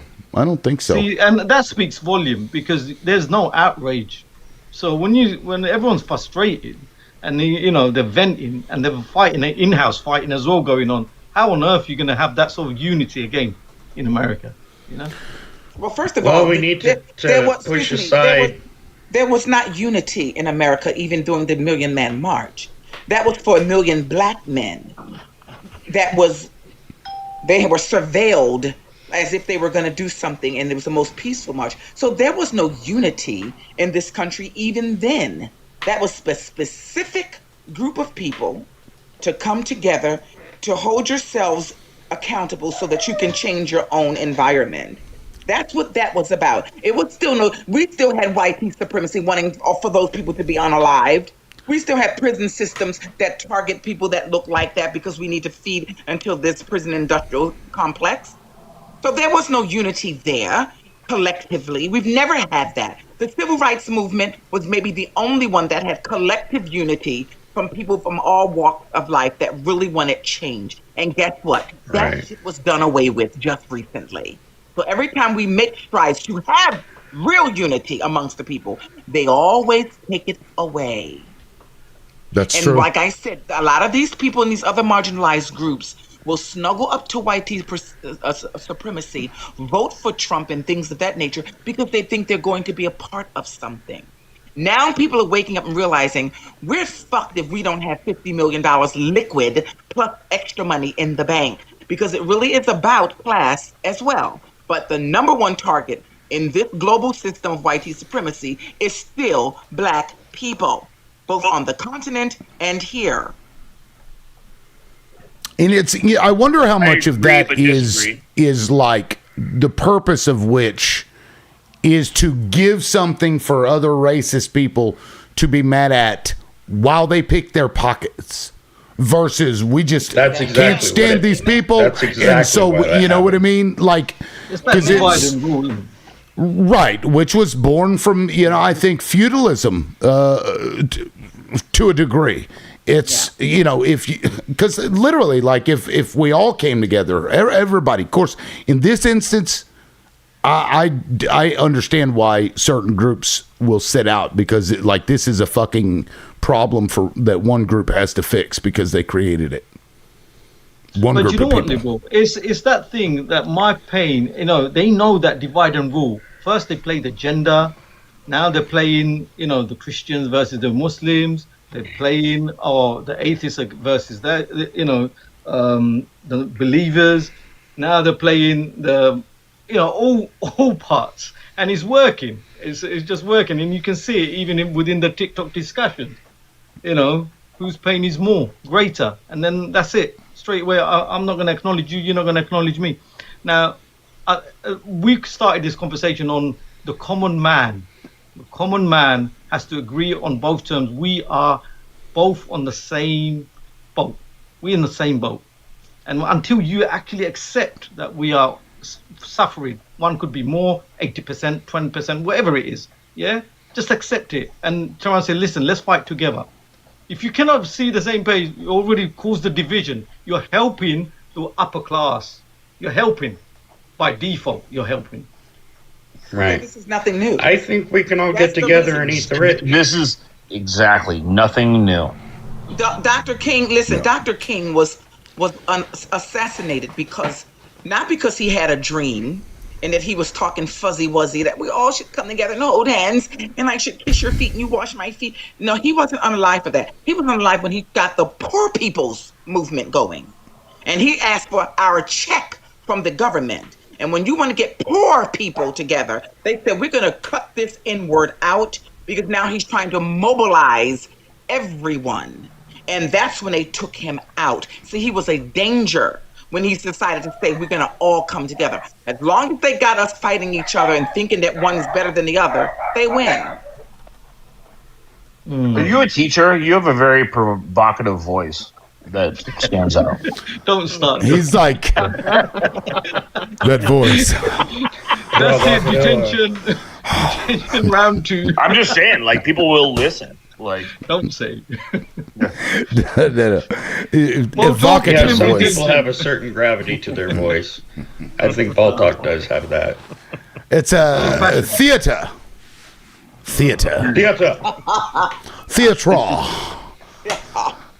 Target. Hark, what light in yonder window breaks. Exactly. 'Tis loud mouth. And liberal is the sun. You sexy beast, you. Scene. You're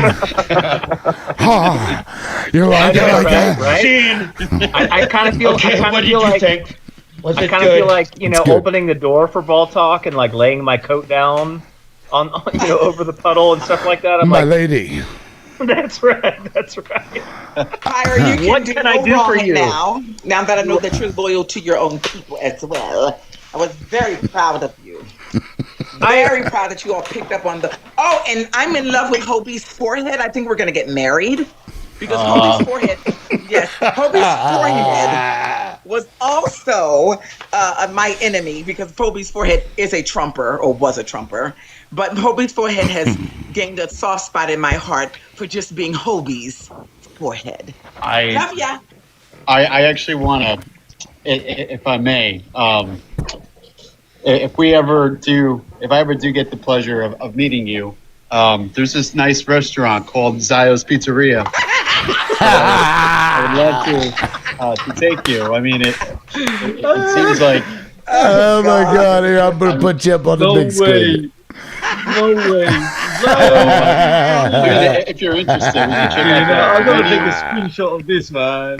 This is unbelievable. All right, everybody, get your screenshots. May That I is ask you unbelievable. something? That actually exists. Hobie's forehead. May I ask you something? Yes. Does it tell you that the ingredients of the meat are No, don't go there. No. I want to say this. I'll say this. If Ball Talk and I were ever to go out, I would take you to my food cart and I would feed you Nashville chicken. That's what I would do. It's like we're going to the food cart.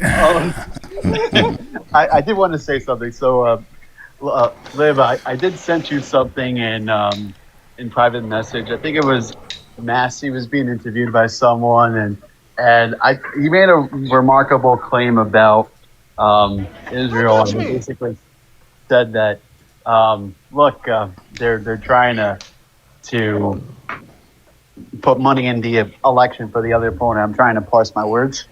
So, but I thought it was interesting, for someone, a libertarian / Republican, to make that claim. Right? Here, let me just play this video. It was at the last message you sent. I just looked, and is this Correct? It?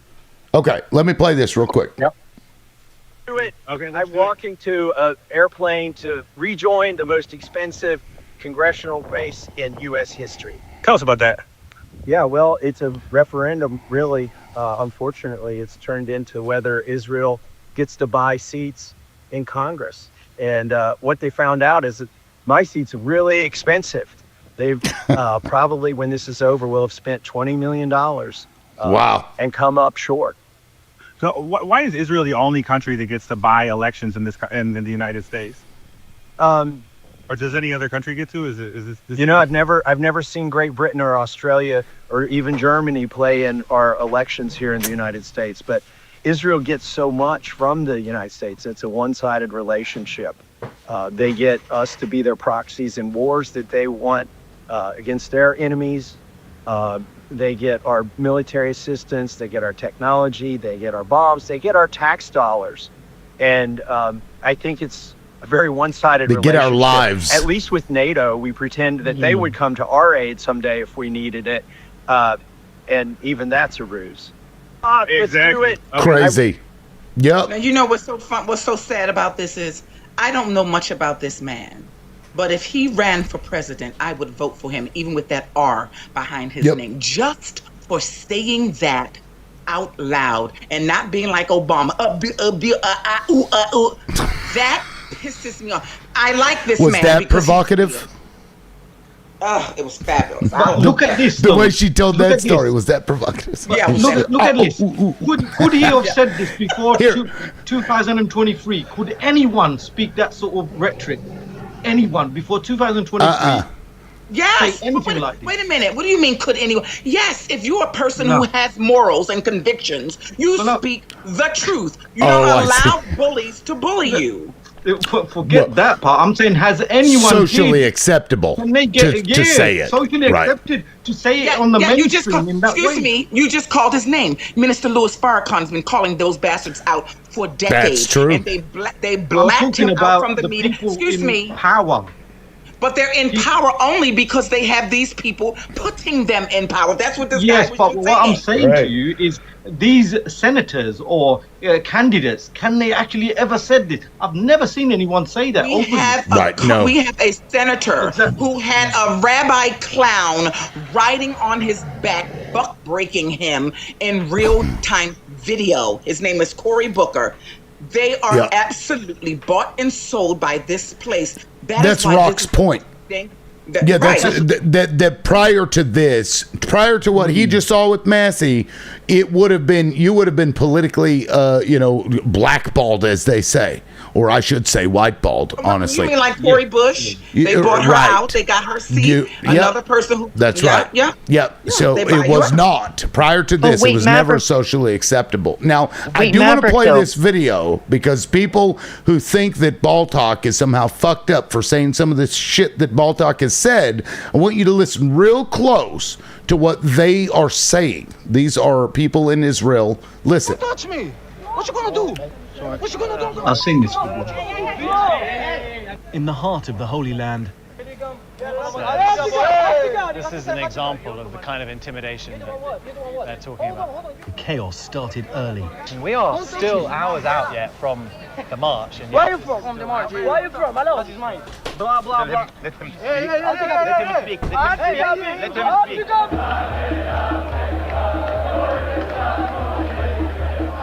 It is open today, June 7, 1967, after the Israeli troops have driven out of the new quarter of Jerusalem into the previously Jordanian-held old city of Jerusalem, which now lies clear on the other side of that gate. This is Jerusalem Day, when Israelis mark their victory in the 1967 war, their seizure of the Western Wall and of East Jerusalem.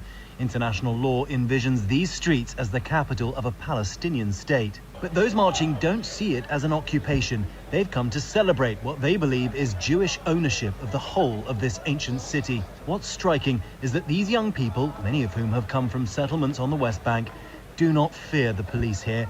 They come from the powerful settler movement, once a fringe extreme in Israeli public life. The ultra-nationalists are now increasingly influential.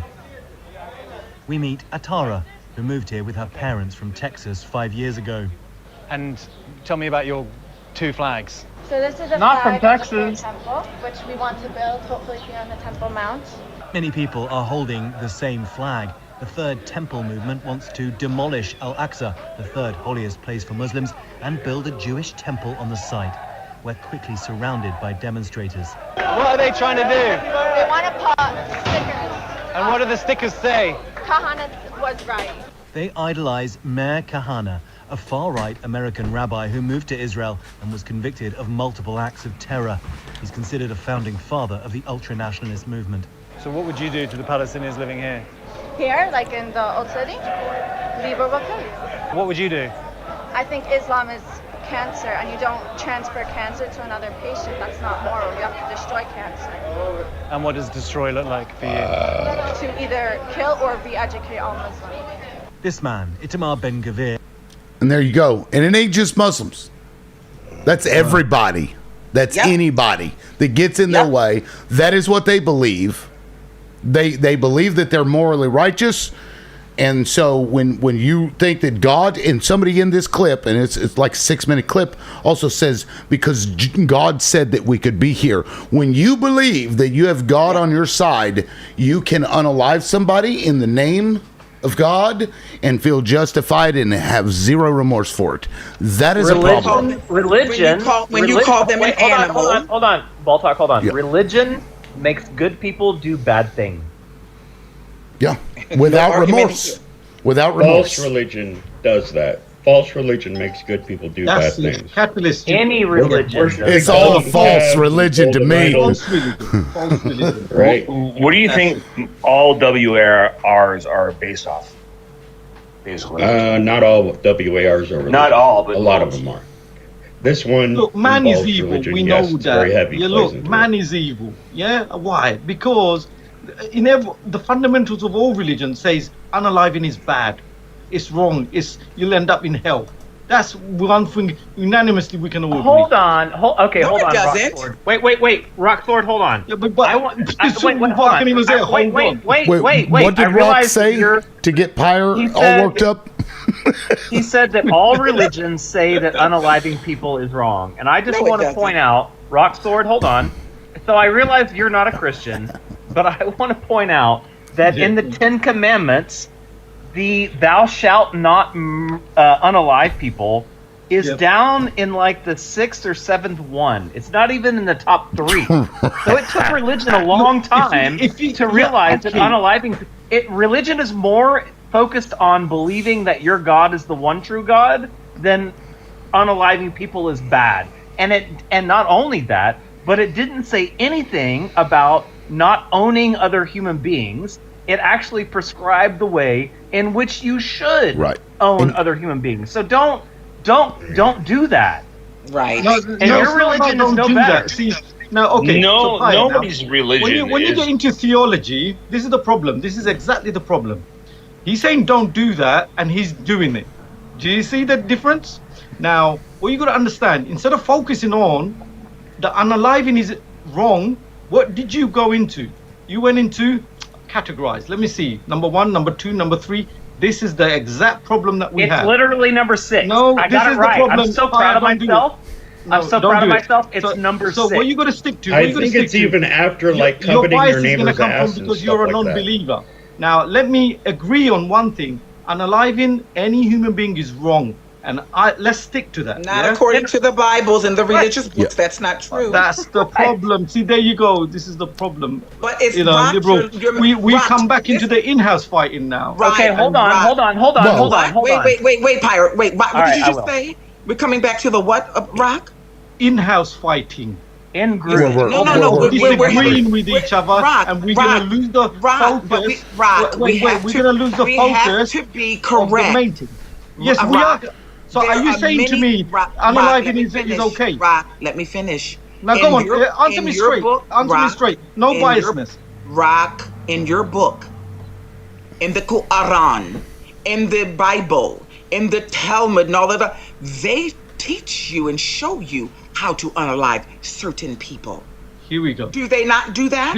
This is the detail. When you start going to theology, and you got to look at the context of self-defense and all the other things. Now you're changing it, baby. All the things you need to go into. I'm confused. This is why we will never agree, and this is why. What are we? So what is? Well, Rock. Real you quick. always have this sort of Rock. bias I'm not sure I understand. I'm not sure I understand Yeah. your point.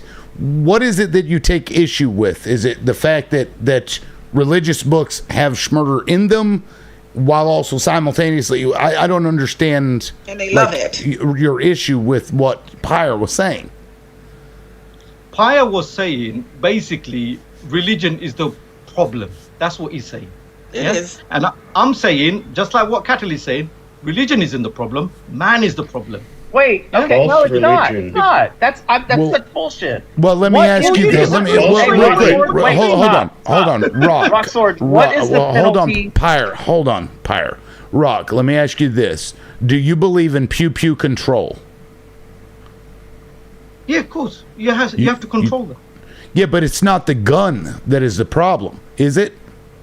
No, obviously not. It's the person that pulls the trigger, is it not? Yeah, the guns are part of the problem in America. Right. So and same thing I said. What difference is it? What I said? I said the man is bad. The book isn't bad. The man is bad. And yet, whenever you want, and hold on, and yet every time that you want to unalive somebody, they use a what? A pew. They manipulate the word. Yeah, and exactly their religion. Yes. So then it becomes a tool. It becomes a tool for people to do it and get away with it and have other people agree with that thing because they have a common. So man is thing. evil. Right. Man is evil. Rocksword, I've got a question for you. Stop. But they're never. Well, my point is that they're never going to stop, are they? So what you're trying to say is, let's move the books away. The man will still find an excuse to analyze. I'm not. Man will still find an excuse. There Rocksword, you go. Let me. Okay, so they'll find a reason, but they won't be able to say I'm morally justified in it because my make-believe God told me that I could do this thing. So either way, man is evil. Yes or no? I don't know. A lot of us. Come on, look you're gonna be That's a fair statement about a lot of us. Man is evil. Depends on how you were raised. There you go. You can say man is evil. Can be. You can say man is primitive. Can be and can be kind. Okay, I play with words. If you want to be genuine, you'll say, do you know something? A man will always make excuses. You know what? We're in the same boat. Hey, There's Rocksword, good hold on. You keep going and going and going, and I've got to ask you a question. Catalyst, hold on. Catalyst, hold on. What's your background? Rocksword, let me ask you a question. Paya, before you ask me a question, what's your background? I've answered a lot of questions here. What's your background? In your religious text, Paya, what's your background? Please, first tell me this. I was a Christian for 30 years, and now I'm an atheist. There's my background. So, in your religious text, stop. What is the punishment for not believing that Muhammad is the creator of the universe? There you go. See, what is the punishment? When you listen, stop. Let me finish the question. What is the punishment for apostasy in Islam? What is it? Liberal. What is it? Liberal. The thing is, with Paya, you are a non-believer Answer the fucking anyway. question. No, Paya, you are a non-believer anyway. So for me to even say anything, you're not going to believe But I've read your book too. No, you haven't. I've read your book too. Rocks. Here's the thing though. Non-believers. Here's what I don't know for a fact is that non-believers are affected in a huge way by believers. So he has a right to speak what he wants to speak about it. I'm not sure why you bring it up that he's an atheist and therefore he isn't allowed to speak on it, or what is your point?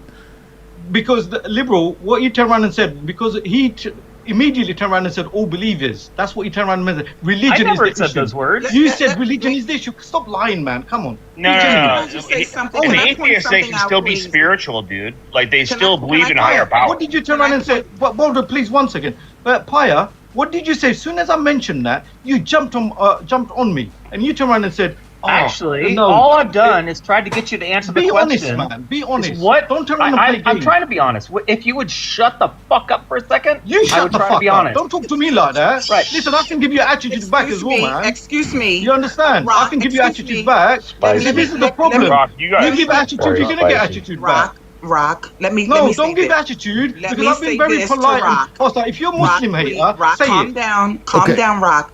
Let me just skip this. Don't wind me up. Wait. Wind me up. Okay, I think I know what's happening here. Let me just say, Rocks, you are defending your religion. Is that right? No, I'm defending all. No. You got butt hurt because somebody said something about Muslims. Yes, you just said if you're a Muslim hater, whatever it was that followed after that. That's what you said. That tells me that you are just defending your religion. No. Why the religion should defend defend itself, should it not, Rox? Because if you believe that it's true and that it's real, then that makes all of us, we're all just going to go to hell and burn up because your God is an awesome God and he burns people that don't believe in the thing that they can't see, because that makes a lot of sense. That's like a crazy. Yeah, and then you're a Jehovah's Witness. Excuse me. Catalyst, let me speak. Rock. If you're going to make a mockery... Excuse me. Rock. No, but wait, hold on. You keep saying excuse me, but you keep cutting me off now. Rock. No. What is this? What's going on here? Earlier, I don't know, Rock. The atheist, the Christian, everyone getting together to attack the Muslims? Excuse me. You said earlier that we should all come together. Black, white, and all this other kumbaya bullshit. There you go. Excuse me, Rox, let me finish. What do you have to say for that? Rox, let me finish. See, she has prejudice. She doesn't believe in unity. Rox, there you go. Let me speak. Now you're acting like the other Muslims. There you go. You're out of control. So you are a Muslim hater. Out of control. I'm not a Muslim hater. I love you. What? Just shut up. You are a Muslim hater. Okay, ball talk. Unity, liberal. Okay, okay. Real quick, let me speak for a minute. Let's let her finish, because I can't hear what the point she's trying to make, because you're interrupting that, right. and you were talking. I'd asked you a question. We're going to move on from that. You can respond to Ball Talk. I think she has a question for you, maybe. Ball Talk, go ahead, and then Rox, we'll get to you right after. Thank you. Please don't interrupt. Earlier, you made the statement that we should all come together, kumbaya, hold hands with people of all stripes, all religions, white, black, and I said no. And what I meant by that is, if you have a million nice white people, a million people who are white coming towards you, like Muhammad Ali said, and this was taught by the Honorable Elijah Muhammad to them. A million nice white people coming towards you, but they tell you 1,000 of them are really good snakes. They're not going to be venomous. They're not going to harm you, but you would still keep that million away from you until you find out who the good ones are. You want us all to come together. You want us all to sit around a campfire and say kumbaya, but soon as Pyre talks about your religion, you go ape shit like he threw holy water on you. Your head spinning around. You're spitting up green pea soup, and you're going completely nuts. Why are you doing that? See, you are a supremacist, Rock. You are a supremacist. Okay, well, yeah, I'm not finished. I'm not finished. I'm not finished. I'm not finished. I'm not finished. You're monologuing now. I'm not finished. I'm not finished. You are a supremacist. You tell us to get along, but you really think that your religion is the end all and be all, just like the Jews and just like all the other people who practice the religions. They think that their religion is the only religion. Rox. You are a supremacist coming up here telling us all to get along until you guys have the upper hand. That's what it sounds like to me. He asked you a question. He challenged you and you went crazy. Well, he's telling us to get along so long as we agree with him. He's telling us to get along so long as we agree with him. Paya, this slide was talking about, look, it's a liberal topic, and his name is liberal. That's why I come on this topic, because you know what, this is not a religious debate here. That's a fact, yeah? So now, when you start going into theology, see, there you keep interrupting me. Yeah, go ahead, Rox. When you go into theology, this is where I'm thinking, what are you talking about religion here? We're not going to go in detail of talking about what's right and what's wrong, textbook and so on. This is not a religious debate. If it is, then liberal, you tell me if it's a religious debate. We'll get other people and everyone join in, start discussing about religion. This is not a religious debate. This is a topic about debate religion. This is a topic about Paya. One second. This is a topic about unity. Now, Bolto, in her own words, said, "I don't want this." Many times she rejected. Every time unity is offered, she rejected. Why? Because she's the hater. She's the supremacist. Now, in her own voice, I hear it. She doesn't want peace. How many times I said that? I beg to differ. I hear her. She hates everyone else. Okay. She rejected it in her own mouth. I get lost. I don't want peace. I don't want kumbaya. I think you are lost.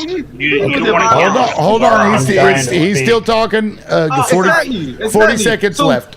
You're rejecting peace over what? You do not like. You just shared your prejudice. You did not like, and I can hear it in your voice. You don't like Muslims. Clearly, you don't. Wow. Yes, you said it, not me. You said you rejected peace.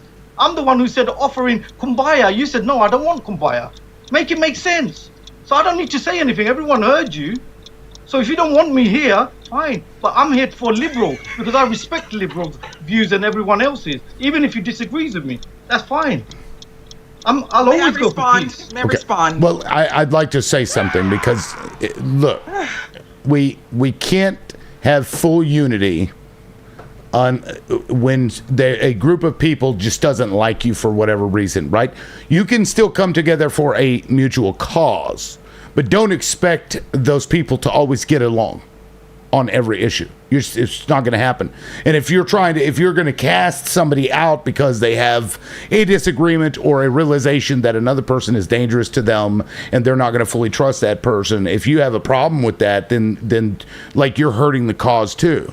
Because we still have a common cause here. We have a common goal, but that doesn't mean that Ball Talk has to trust the next person just because.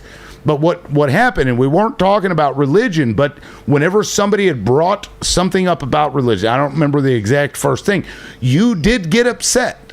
You did start getting upset about because you took personally something that somebody said about religion. And the thing that somebody said about religion was that all religions are fucked up, and that's when you jumped in there to start defending your own religion. An atheist saying that. Come on, man. Okay, religions cause problems because people use them and bastardize those religions, and they always have since the beginning of the religions. And not the beginning of time. You notice the difference. Since the beginning of religions, people have always used that and will continue to use it to do shitty, terrible fucking things. So I don't think it's totally inappropriate to say that these religions are starting to get fucked up. That's not me hating Muslims. That's not me hating Christians. That's not me hating Jews. That's not me hating Buddhists. That's just pointing out a fucking fact. Although I'd say how many fucking wars were fought over Buddhists, I don't know. Probably not many. But for some reason, the Abrahamic religions, they've lost their fucking ever-loving minds. All of them. I don't know why. Let me make a point. Wait, Pyre, real fast. Let me make a point. Go ahead, very quickly. When you found out that Pyre was an atheist, you cast him out immediately. You, the person who wants to kumbaya with every fucking body on the planet. True. Soon as he let you know that he was once religious, then he learned and read and figured it out, and that you immediately dismissed anything he had to say. And that is an elitist. That is a person who is a supremacist. You did what you're telling me not to do, and you did the very same thing when you found out. Since you come on, all you've been doing is arguing with everyone. Excuse me. You know what? The energy you brought, everyone can see. Well, hold on, Rock. She's still got The time. energy she's bringing I is still have argument. time. Rock. Reclaiming my time. I got you. Reclaiming my time, Sky All Daddy. she's been doing is reclaiming my time, Sky Daddy. Okay, go on. Let her finish. Reclaiming my time. I But got this is you. a perfect example of how he's intolerant. He's not a tolerant. Why would we listen to a person tell us all to get along, and he can't even get along with someone who tells them that they're an atheist? You are a hypocrite. You are a typical male Muslim who thinks you know everything. And now I'm slinging the holy water on you because you deserve to be slashed and bashed. You are out of control when people don't agree with you. This is insult. Liberal, this is insult. There you go again with your insults because you're a baby. This is insult. You have a tiny little wiggly worm. Everything else. This is just hyperbole. You know something, liberal? It's Honestly, hyperbole. I was that. She I also respect said you, mate. green pea soup, and I mean, so take it for what it is. She's a hostile person. Okay, very real quick. hostile Let me do. Honestly, She's just a rage baiter here. Hold on. She's ruining your life, man. Let me explain to people what's happening. I'm gonna Rocks. You're gonna have 45 seconds to respond to what Ball just said, and then I'm gonna go to Catalyst. Catalyst's been waiting for a minute, and then I'm gonna go around and make sure everybody else doesn't want to speak as well. Go ahead, Rocks. Okay, so since you opened up the live, we spoke about this was a Mal sort of live where everyone coming up on here talking about mental health and so on and all that. Yeah, we were very positive. Everyone was getting along. Yep. Then we carried on talking about unity from different religions, atheists, Christians, Muslims, everyone. Everything was right. Since you got Bowl.com, what's been happening? Argument with the other guy, then argument with the other Muslim woman, now argument against me. She is a complete person who doesn't believe in unity. She said it with her own mouth. She just started cussing me, rage baiting me. Why? I'm not going to fall for your crap because I can see you're an angry person. You're a very angry person. You hate everyone else. You're the supremacist.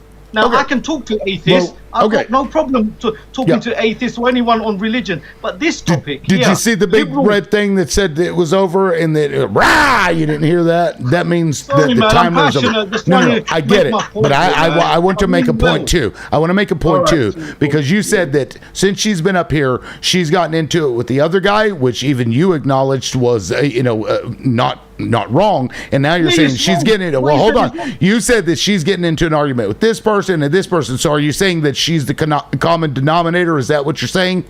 Yes. 100%. Okay, that's interesting because that's what Pyre was saying, bro. That the common denominator with all of this bullshit that we're seeing is the goddamn religions. But the book and didn't yet come that out upset you. And that upset you. Why? Why does that upset you? But you agree.